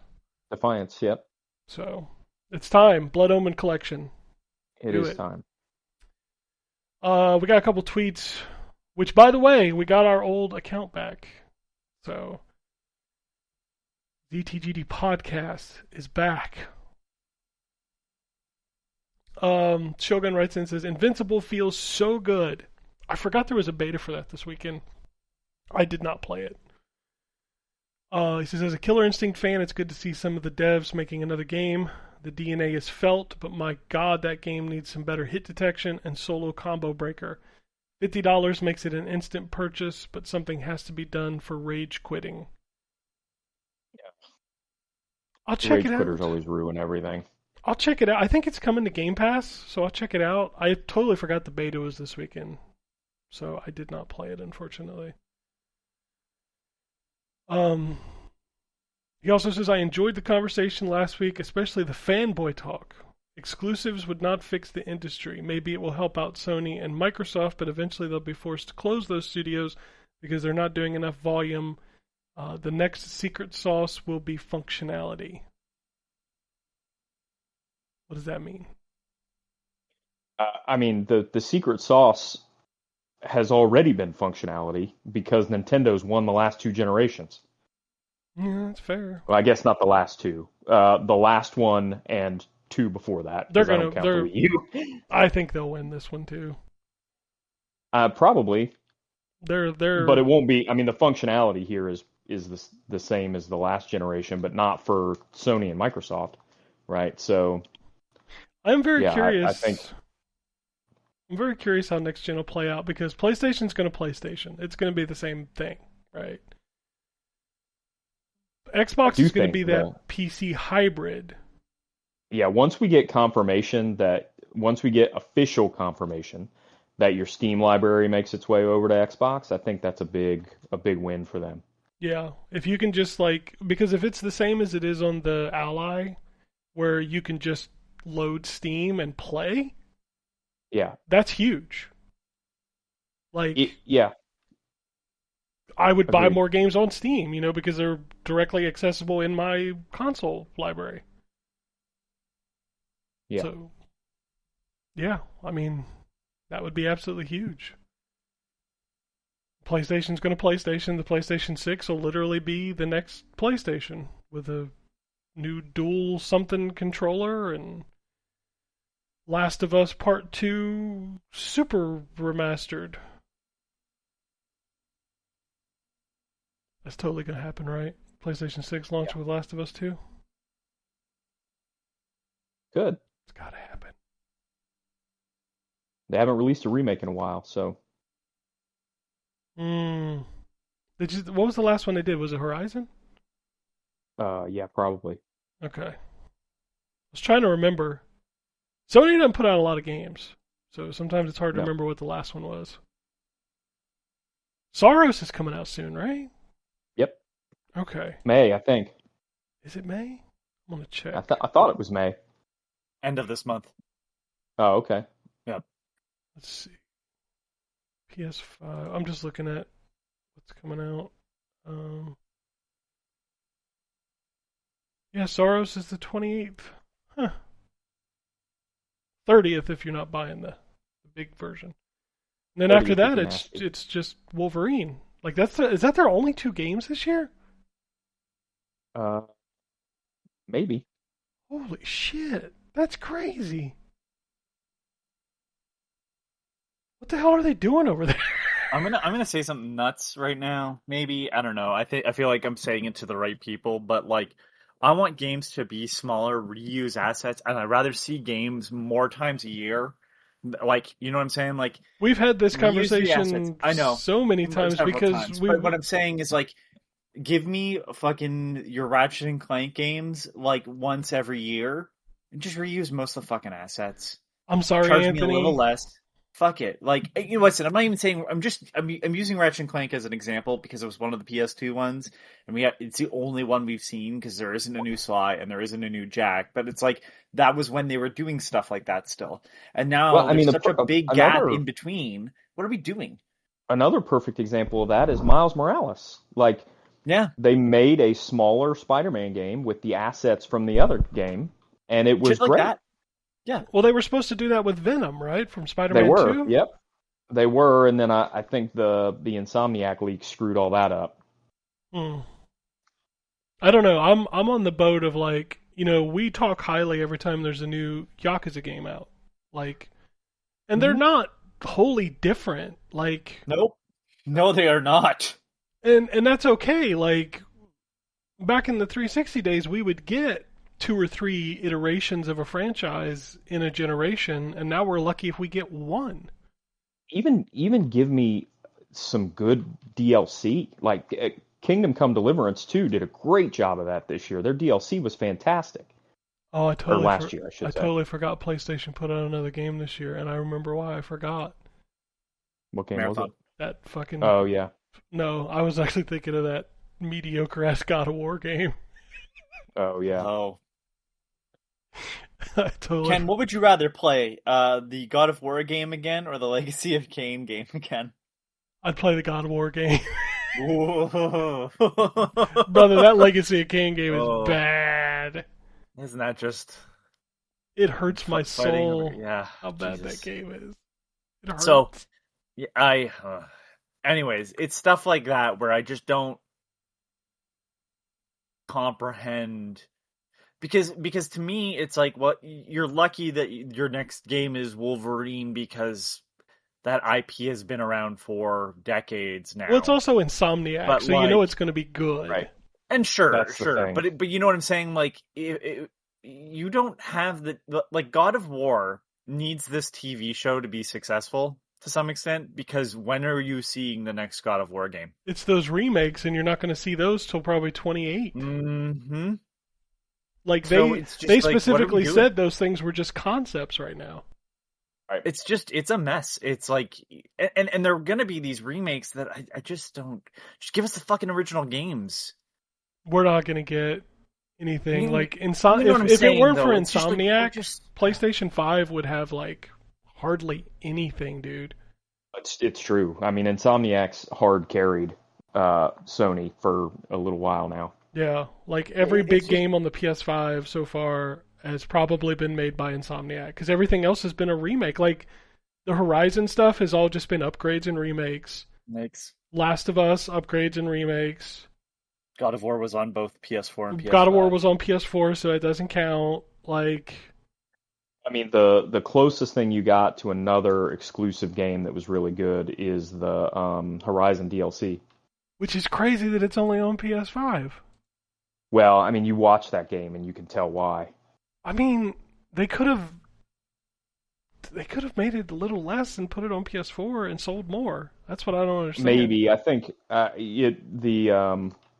mean the thing about it, and I mean they probably could have done it on PS4. It just would have looked worse. I mean they definitely could because No Man's Sky does it, but the ability to go from the sky to underwater on that one machine, I think is a pretty technical, intense, graphically intense sequence.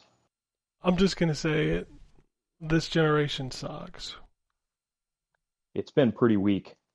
Like it just, I can't think of for lack of a better word, I can't think of a Mario 64. I can't think of a Red Dead 2. I can't think of a game. I mean, the closest thing you've got to that is Donkey Kong Bonanza. Even that's not at the level though. Like it's It's great, not. but Yeah, it's not like something you're going to be talking about in 20 years of like one of the greatest games ever made. yeah, agreed. I just don't feel like we've had one of those this generation. Uh, yeah, I mean, probably not. I Odyssey was last realize gen. The Witcher was I last realize I just gen. gave Pacopia a 10, but I think you're gonna hear that game come up not as I think like it's weird because generally Pacopia is in its own sort of like outlier sort of category. Not dissimilar to way that you wouldn't when you think of the greatest games of all time, The Sims doesn't make it into that conversation, but it should. I think Pacopia is going to be the game that people point to and go, "Why is this new game not doing what Pacopia did?" And I'm thinking Animal Crossing specifically, but there's probably going to be others. Um, where fundamentally just certain aspects of that game feel like the graphics could only be done on the Switch too, not the Switch, but like all this other stuff of like just the writing and how things are handled. This is stuff that's like this is how it should have always worked, specifically again with Animal Crossing. But even some of the aspects of the building mechanics and everything, it's very ease of use, but it's just like it's not going to be brought up as like this is the game that defined a generation. It's just going to be the game that's like this shows you what we could be doing. I just I don't have I don't have an example of that because I mean like even thinking at PlayStation like or PC stuff that's on newer consoles, it's like RoboCop's very good, and I'll point back to it a lot and go, that game was fantastic, but that's not. I'm literally You trying to think of a genre of like a generation defining game that's come out since 2020, and I can't. I would say, I mean, no, I was gonna say, I mean, maybe say Cyberpunk, but probably not. Cyberpunk was on last gen. Yeah, I know it was, but also like it was also unplayable there, so I just you know, like at least Horizon played on PS4. I, You know, like it's crazy to me. um Like even I can't pull a Nintendo game. I can always pull a Nintendo game. the last Nintendo game that really meant something, and it's the only reason why it's the last Nintendo game that I say that is that it was Mario Odyssey. Mario Odyssey and the Zelda games. But Breath of the Wild came out before Mario Odyssey, and I don't think Tears of the Kingdom did enough to warrant a higher praise than Breath of the Wild. It's a good game. It does add some stuff, but I also think it added stuff that it wasn't as much fun as some of the mechanics in the first game. But I mean, even still, Tears of the Kingdom is Switch One. Like we're not even Yep. into Switch Yep, I 2. know. We're not into Series X. We're not into PS5. Um, I don't have one. let's see here. That is crazy. I think Ryan's right. I think Donkey Kong was the closest thing, and I just don't think that's. I'm looking at lists in attempt to fucking. I was thinking of the games of the year, and like, I don't have one. I don't think people talk about Clair Obscur. It had its moment, but I don't think people will go back to that. Like, I think it will. I don't. I wouldn't say that's. I don't think it'll make a best game of all time list. Best game of No, the, I think that's a game not dissimilar to Pacopia that people will point to and go, why are we not just doing what they did? Right? Like why is Final Fantasy once again trying to reinvent the wheel instead of just going back because this game proved that's a very good idea. Yeah, that game that was announced 10 years ago. Yeah, Death Stranding 1. Which is still not out. which is crazy. Oh God, I'm looking. Okay, so I have to read this now. PS5 exclusives. I don't know when this is updated. March 12th. Okay. Astrobot. Astrobot? Maybe? That's the only in Astro's Playroom, which was essentially a demo for Astrobot. Yeah, that's just This is the reason why I have to read this list, Ken. Number 3, Code Violet. Excuse me? It is technically a PlayStation 5 exclusive. Exclusive piece of shit. I saw that and was like, oh my God. Death Stranding 2, Death Stranding exists. Death Stranding 2 wasn't even praised by people who love Death Stranding. It fell short of what that first one did. Is more a Ghost of Yotei was good. Yeah, but I'm not saying it's not. It is more of Ghost of Tsushima. Yeah, it is. Yeah, I wouldn't Rise put of it in a remastered. best... There's That's... Forspoken, which no one would put aside. Dude, nobody, Lost Soul aside, I don't even know Lost Soul. It was aside, a Devil May Cry attempt. It wasn't very good. All right. There's obviously the Spider-Man games. There's a Silent Hill 2 remake. No. Yeah. Sword of the Sea. I don't even remember that game, but that's the Journey type game. Oh yeah, again. There's Ratchet and Clank Rift Apart, which great game. It's another great Ratchet and Clank. Great Ratchet and Clank game, game. but yeah. Yep. There's Returnal. No. Stellar Blade. No. I love Stellar Blade, but it's not a generation defining game. Stellar Blade. I really wish Nier was hornier. Is basically what I would say that game is. I don't even know this game. Towers of Azba. Okay. No idea what that is. A game even Never heard of that in my life. No, I don't know what that game is. Oh, it's got mixed reviews on Steam. It is definitely not. Okay. Okay. The Midnight Walk, which is a VR game, so sure. No. More Last of Us, of course, and Uncharted. Yeah, whatever. Yeah, Saros, April 30th. So we've got the new games that are coming out. September 9th, we got Phantom Blade 0. I forgot about that. Which looks cool, but won't be. I don't think. I don't think it'll be one of those. Marvel's Wolverine, which is September 15th. Which does look fantastic, and I hope, based on the track record, should be really good. Yeah. I just feel like it's going to be fairly familiar to Spider-Man, which is fine. Nothing wrong with that. That's great. It's perfect for me. The thing about Spider-Man, back to Anthony's point about just reusing the engine, is they could have sold a whole bunch of copies of a Daredevil game with the Spider-Man engine. Mm-hmm. Yep. Yeah. And they could have added a cool lawyer by day piece to it. They could have. But yeah. I mean, like PlayStation 5, that's sort of the exclusives. Obviously Xbox kind of has nothing because you would know it, right? Like Switch 2 exclusives, you got Mario Kart World. That's not not even as good as Mario Kart 8. Like, what are we talking about? Bonanza's great.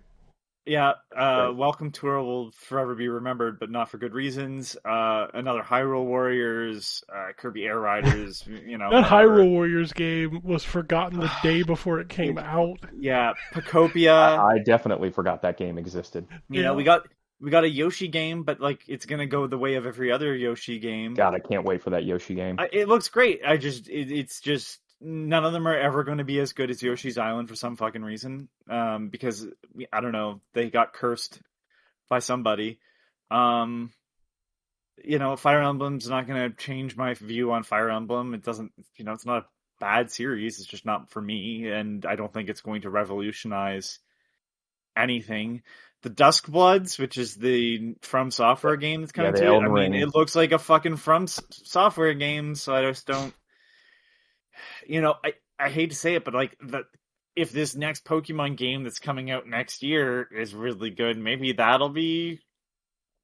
Has there been a Pokemon game that's defined a generation since the Game Boy? Oh, yeah. I don't think so. I don't either. That's the thing. Pokemon's been around that long, but you don't. I don't know, man. I would say the DS era definitely put them. I mean, it came out at the right time where people like me were starting to enter the workforce and have I money. never see the DS But- games on a top game list. I see Pokemon Red and Blue.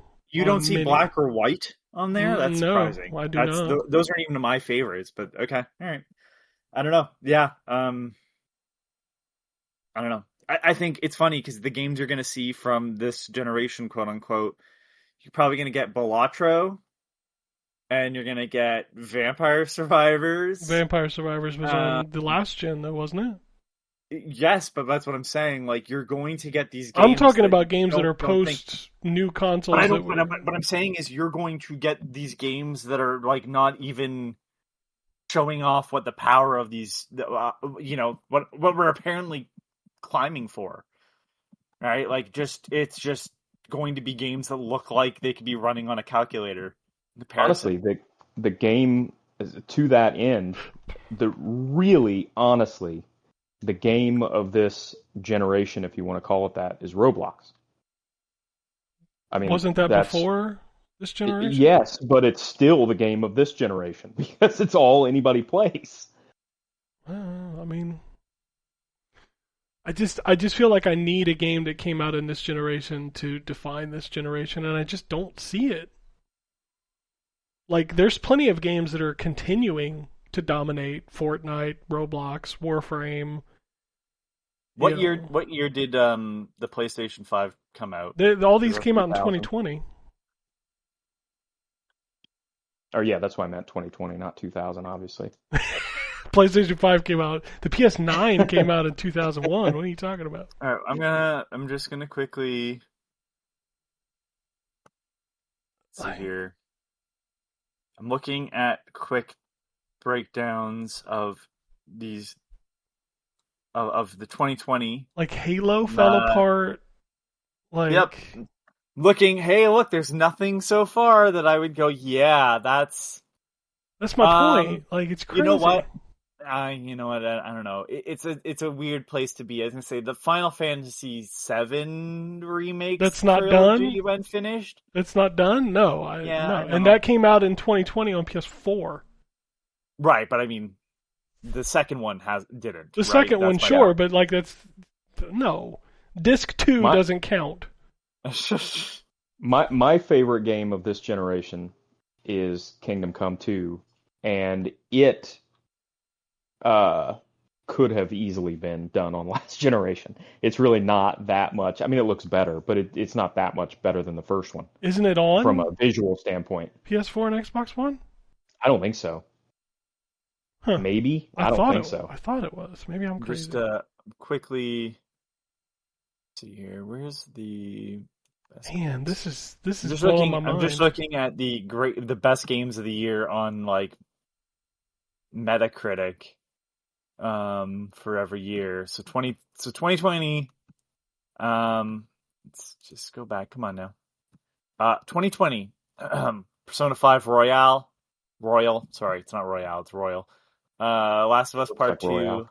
Half-Life Alyx, which I would argue is the VR but like that's really the only game people talk about from VR. Like Hades, Demon's Souls, which is the first like PlayStation 5 exclusive on here. Like, Demon's Souls remake was really good, but it's a remake. Right, Crusader people hate Kings it in 3, hindsight now, though. Animal Crossing, Factorio, Ori. It's just like, okay, all right. So let's go to 2021. Anytime you want to load Metacritic.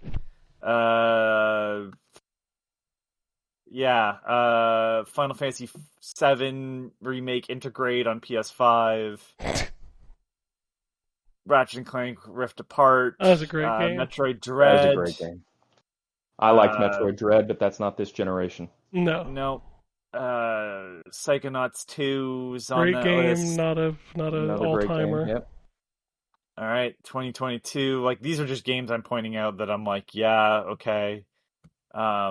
It Takes Two was 2021. I should say that. That's a fantastic game. I won't lie. All right, 2022. Elden Ring. Which is an incredible game, but also on last gen. Yeah, it Yeah. is on PS4 and Xbox One. Yeah. God of War Ragnarok. Portal Incredible game. Companion Collection makes it to the top at number 2. Stanley Parable remake comes out. Atari 50, which, great collection, but like this is It's Atari games it's from 50 years ago. But it's also a documentary, which should be winning an Oscar, not fucking video game awards necessarily. Horizon Forbidden West on PS5, Gran Turismo 7, Marvel Spider-Man, great game. Final Fantasy VI remake, it's just there's no Final Fantasy VI remake. Yeah, I was gonna say there's no remake of 6. I mean, you could make an argument that because that the best Sony exclusive next gen is Spider-Man 2. Yeah. That's probably their best game that's exclusive, but I still don't know that I'd call it an all-timer. 2023 I agree. Gives you the best example of a game that might be the most accurate for what you're looking for, Ken, but also feels like a cop-out almost. What game? You're never Sorry. getting another one. Baldur's Gate 3. Baldur's Gate 3 was a big game. Yeah. That's huge. Probably it, because it's so 2023 gives us Baldur's Gate 3, Tears of the Kingdom, Metroid Prime Remastered. It's hard, though, Anthony, for me to concede the Baldur's Gate 3 next-gen conversation when I play Baldur's Gate 3 on my Steam Deck. Right, I understand that, but I'm also But it was saying not that, available on Xbox One and PS4. It's true. It's true. That is probably the one. That game. is probably the one game that I would even though I despise that game, it's not my jam. That's probably the one. Resident Evil 4 remake, Mario remake. Brothers Wonder. Yeah, I know. It's just like I'm reading these names to point out. Fucking Wonder was Slay the last gen. Princess, Cocoon, Dead Space remake, the Quake 2 remake, remaster, whatever. Dave the Diver, Pizza Tower, Cyberpunk 2077 DLC, Alan Wake 2. It's just, I don't know, man. This is getting depressing as I go. 2024 time, let's go, guys. Surely by 2024, Astrobot. we've got some great exclusives. Astrobot's incredible. Astrobot is incredible. I don't think I'd put it there, though. Elden Ring, Shadows of the Sun. I don't know what that game Shadows of the Erd Tree. Erd Tree. Metaphor Refantasio. And that was DLC, not even a new game. Yeah. Which is more Persona sort of stuff. Rebirth. Great game. Final Fantasy VII Rebirth. UFO 50. I want to play that. I haven't played that. It's a great game. Surprisingly, you go, oh, some of the games are kind of janky, and it's like clearly on purpose. And then you realize like there's some genius behind it, and there's like a full plot between the games too. It's fucking, that game is nuts. It's on my list of things to pick up at some point. Slay the Princess Pristine Edition or whatever. Satisfactory, which is great, but not, again, Caves of Cud, Animal Well, Balatro. These are all games that, like, Satisfactory takes a little bit more, but Caves of Cud needs more processing power than you'd think by graphics, but it's essentially, like, rougher looking than Ultima. We have officially depressed everybody about this generation of consoles. Balatro, Tsukihime, A Piece of the Glass Moon. Don't know what that game is. Last of Us remake. Another remaster, one. Whatever. Tekken 8. A Destiny 2 DLC. Hopefully you can still play it. Maybe you can't. Thank Goodness You're Here, which is an indie game that's more about comedy. Like a Dragon Infinite Wealth, which again we've brought up. It's great like game. But, just another one of those. Castlevania Dominus Collection. It's a collection of games. Yeah, just all right. And then it's last year. We're on to last year. Is there any gonna? Let's clear obscure. So obscure. one game that I'll add that you might consider as part of this because people are still playing it is Helldivers 2.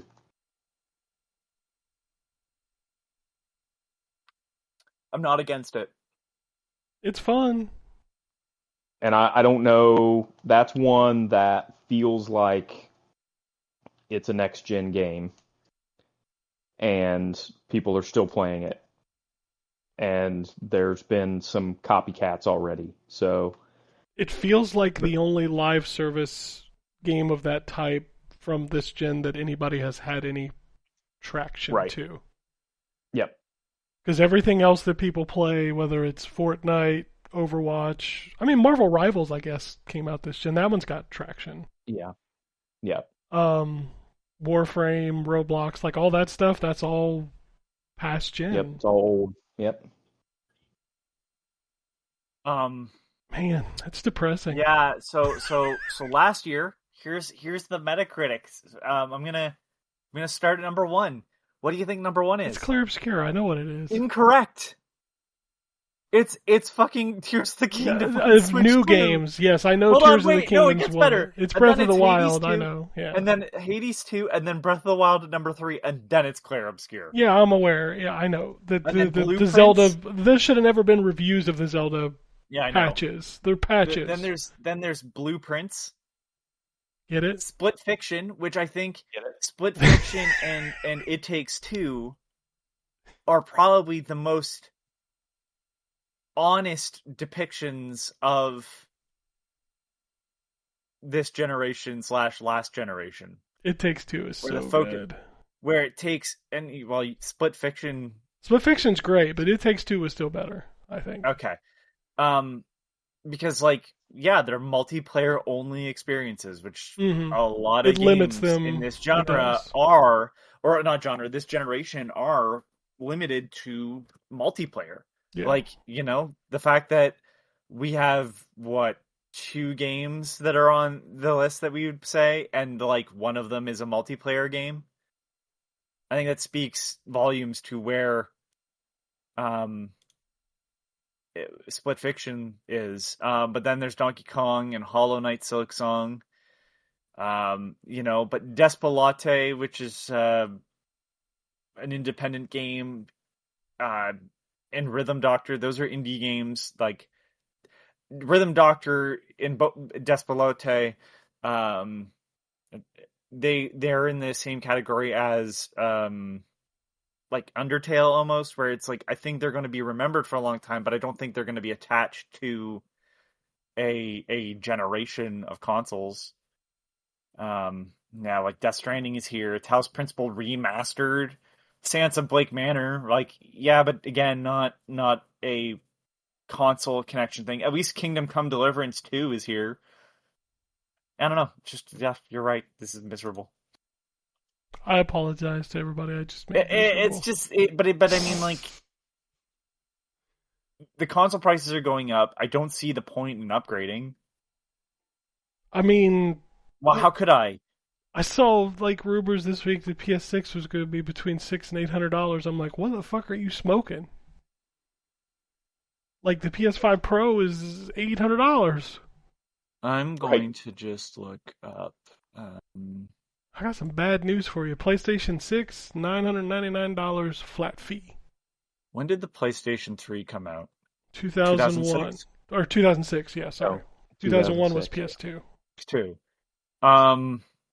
So I'm just kind of looking. No, that was 2000. Sorry. I fortunately have to do this in fucking 2001 was original possible. Xbox and GameCube. Yes, that is correct. Because Dreamcast was 99, then PlayStation 2, then Xbox, GameCube. Yep. That's right. Okay. Sorry. The way there's so many PlayStation 3 games, they break it up into 3 lists. And I'm using PlayStation 3 because I remember it being a console that there wasn't games necessarily to want. That was the right that away. was the fanboy meme at the beginning of the generation, but even at the beginning of the generation, there were plenty of games. It was true in the beginning. It just carried on longer than it should have because they eventually got their shit together. Yeah. Yeah. So, but looking at the first year. The first year was miserable. Yes. Yeah. Was it Resistance? And Resistance is the main one, yeah. Yeah. And by the end of 2007, so which is where I'm kind of they kind of turned the corner when the first Uncharted came out. That was 2008, I think. Yeah. But even then, you did have third-party games coming to the console with, Elder Scrolls and Folklore and Don't play Elder Scrolls on that Fear. console. Well, no, I wouldn't recommend it, but I'm just saying, like, it wasn't like there's more games to play in like the first year on PlayStation 3 that makes me feel like I wouldn't have wasted my money. It's hard for me to justify the cost of one of these new consoles when the reality is I'm going to be playing shit that still looks like I can be played on a Steam Deck or a Switch One. I don't know. It's just fucking weird. Yeah, it definitely is a. I can't believe we're even talking about new consoles when these haven't even done anything. Yeah. Makes me sad, man. Even the Switch 2 is like kind of disappointing. Yeah. Oh yeah. Yeah. So far, I mean, from a release standpoint, I mean, I enjoyed Mario Kart World, I think, more than you guys did. And I enjoyed Bonanza a lot, of course, but I mean, what I've played most on my Switch 2 is F-Zero 99, which was on the last one. Yeah. I like Mario Kart World a lot. I think I it's just fun. don't It's think just it's not as Mario Kart as 8 is, if that makes sense. No, Like, I think I they totally put a get lot of it. time into the open world stuff, and that's fine. I just don't think that our open world stuff is as interesting as they think it is. Well, Mario Kart to me has always been the tracks, and the tracks and world just didn't do it for me. Like, I'd rather have the mission mode from DS back, where you're fighting bosses or whatever. A new entry of a game should like force me in my brain to delete the last version of the game. I will never delete Mario Kart 8. Sorry. No. Yeah. All right. Now that we've Well, this has depressed been a everybody, depressing look. Yep. Enjoy your purchases, people. hopefully you got them before they went. Dude, I've got so many investments right now. Shit. Fucking the price increase On everything. just All On the way everything. back to the Switch 1. yeah, Nintendo can catch hands for that. That's fucking bullshit. I'm very curious how everything's going to pan out Well, over but the the thing next is, 12 like, if months. the thing is, and that you might be able to say normally the the fixed costs associated with those older consoles have gone up, right? So you Mm-hmm. might normally be able to say, well, just stop making them. They're not going to stop making the Switch 1. No. Like, that thing still sells like crazy. Yeah. So it's not really surprising that the price has gone up because the fixed costs to make it have gone up, which never happens. Yeah. I can't even. I don't even want to think about it. If anybody who knows me, I have never skipped a console launch. It's going to be hard to get me to buy all of them again. Yeah. I have always bought consoles when they've dropped in price.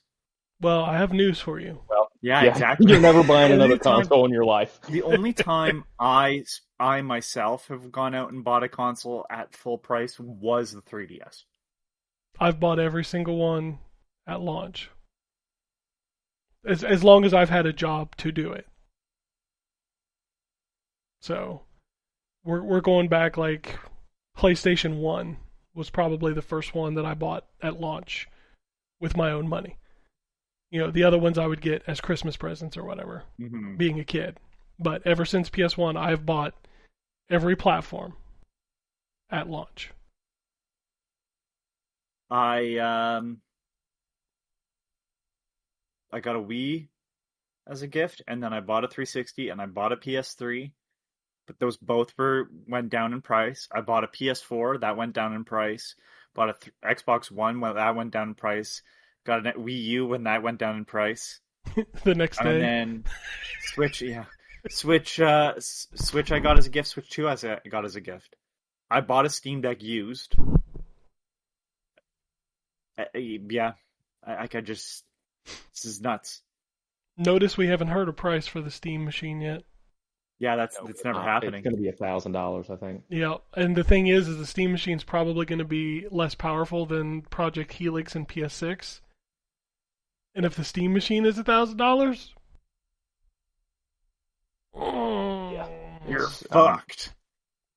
yeah, I'm not looking forward to these next gen prices. Project Helix, $1199.99. Oof. Ugh. Let's hope What's this bubble has exploded by then. what's the price increase the PlayStation is at now? It's $650 for the 100, digital. It was $150 increase. yeah, $150 Well, hold on. increase. What's I the think. PlayStation Pro? $899, right? Oh, I think it's $899. I think you're right. Let me see. Hold on. I'm pretty sure it's $899, and the base the unit price has is gone up, right? The yeah, price it just has gone up now? went up on April Okay, 2nd, I think. Hold on, I'm looking up the PlayStation 5 Pro. I'm pretty sure it's Let's see. $899. Well, I'm looking for the Canadian price. So you can hear how fucking stupid this is. PlayStation 5 Pro at Best Buy is $899.99. It's crazy. Xbox Series X, 1 terabyte, the high-end console is $649.99. PlayStation 5 is $649.99. I can't even find the fucking price on it, really. Yeah, if I just Google it, it brings me up like Best Buy. I looked up and it's like, yeah, buddy, we're not giving the price of this. Like, that's not helpful, is it? PlayStation. I want to see what the consoles are. Thank you. Do you think we see the Switch 2 price increase this year? Maybe. It's $499, right? Maybe in October. It's $499, right? I think so. Yeah. I could see it going to $599 if they announce that Zelda remake of Ocarina of Time and a 3D Mario. Okay. Mm-hmm. I've heard there's no 3D Mario this year, which is fucking crazy. Oh, I thought they said that was. I thought that was one of the big confirmations. No, the rumors floating right now are the Zelda remake, the Star Fox Classic, and the Star Fox New Game. Oh, okay. Okay. No 3D Mario this year. All right. So before tax, a PlayStation 5 Pro is $1,099.99.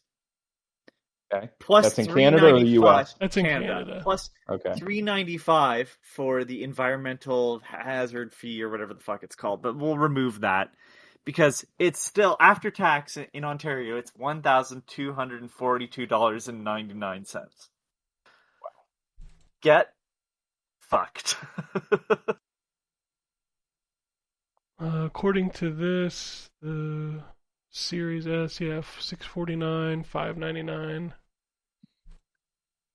Let me see the Xbox price. Let's go. Series S is $399, which once again is now the cheapest, quote unquote, next gen console. Consoles. So yeah, Series S, because there's no okay. So Series S is $529.99. So after tax comes to $598.89, which isn't terrible. Although when you're paying, we're saying that now S, when the Series S launched at $299. Right. Yeah, it was never that price in Canada. So but here's the thing: the Series X is $679.99, which is crazy because here it's $649. Right. Yeah, that doesn't make any sense to me either. Which comes out to $768.39. So if you're buying the Series S, just save up a little longer. Sorry, that's the Series S 1 terabyte. That's on me.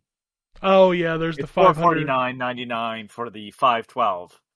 Did I even see the 512 on my list? I'm just seeing. Oh, here, yeah, that's weird. The $399 is the 512. The 1 terabyte, I don't see it. Let's see if I can find that one. It's $449, so it's $50 more here. The whole thing sucks. This is crazy. What is the X2 terabyte? How much is that one? I didn't even get to see that. $799. It's $150 more. for the 2 terabyte Xbox Series X.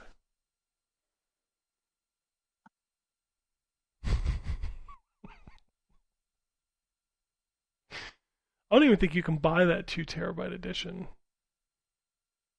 I can't. Probably It's not. not available. Yeah. I don't have that one. I have just the one. I have the 1 terabyte. And then everybody in my house has a 500 gig Series S. There's 2 of those in the house. I got PlayStations everywhere, man. I got a regular PS5 digital and I got 2 Pros. I think I got 2 Switches. Oh, I have.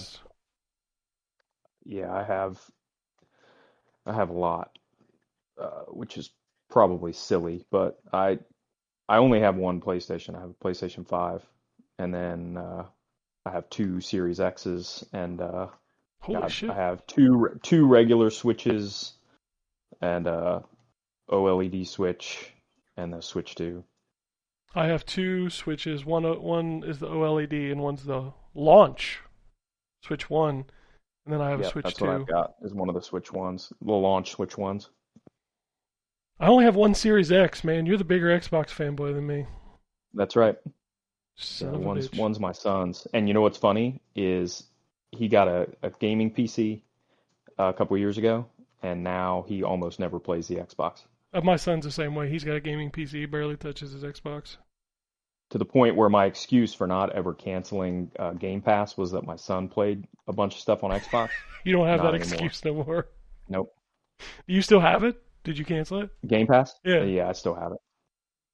Like, I feel like But everybody even canceled like it. even I was just looking through, and this is you'll almost never hear me say this because I feel like they've been so lackluster over the years. But I feel like my PlayStation Plus game library or whatever is more interesting to me than my Game Pass library at this point. It's all about the games They're that you want to play. Yeah. their instant collection or whatever it um, has a bunch of good games in it. Yeah, it does. I don't pay for that tier. I only pay for the bottom tier. And you know the only reason I pay that is for the cloud saves.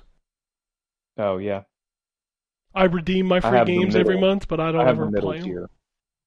I've thought about subscribing to the top tier so that I could do cloud gaming on my portal, but I ain't doing that. It's not great. I can tell you that. Yeah. Oh, anyway. I hope everybody's happy, having a good Sunday. Yeah, we've ruined it now.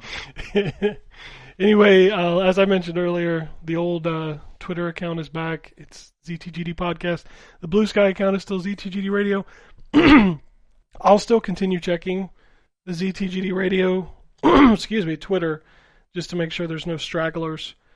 But yeah, we're going back to the podcast because it has all the followers on there. So, and when I got the account back and tweeted about it, like I got more engagement on that than I have in the past 6 months on the new one.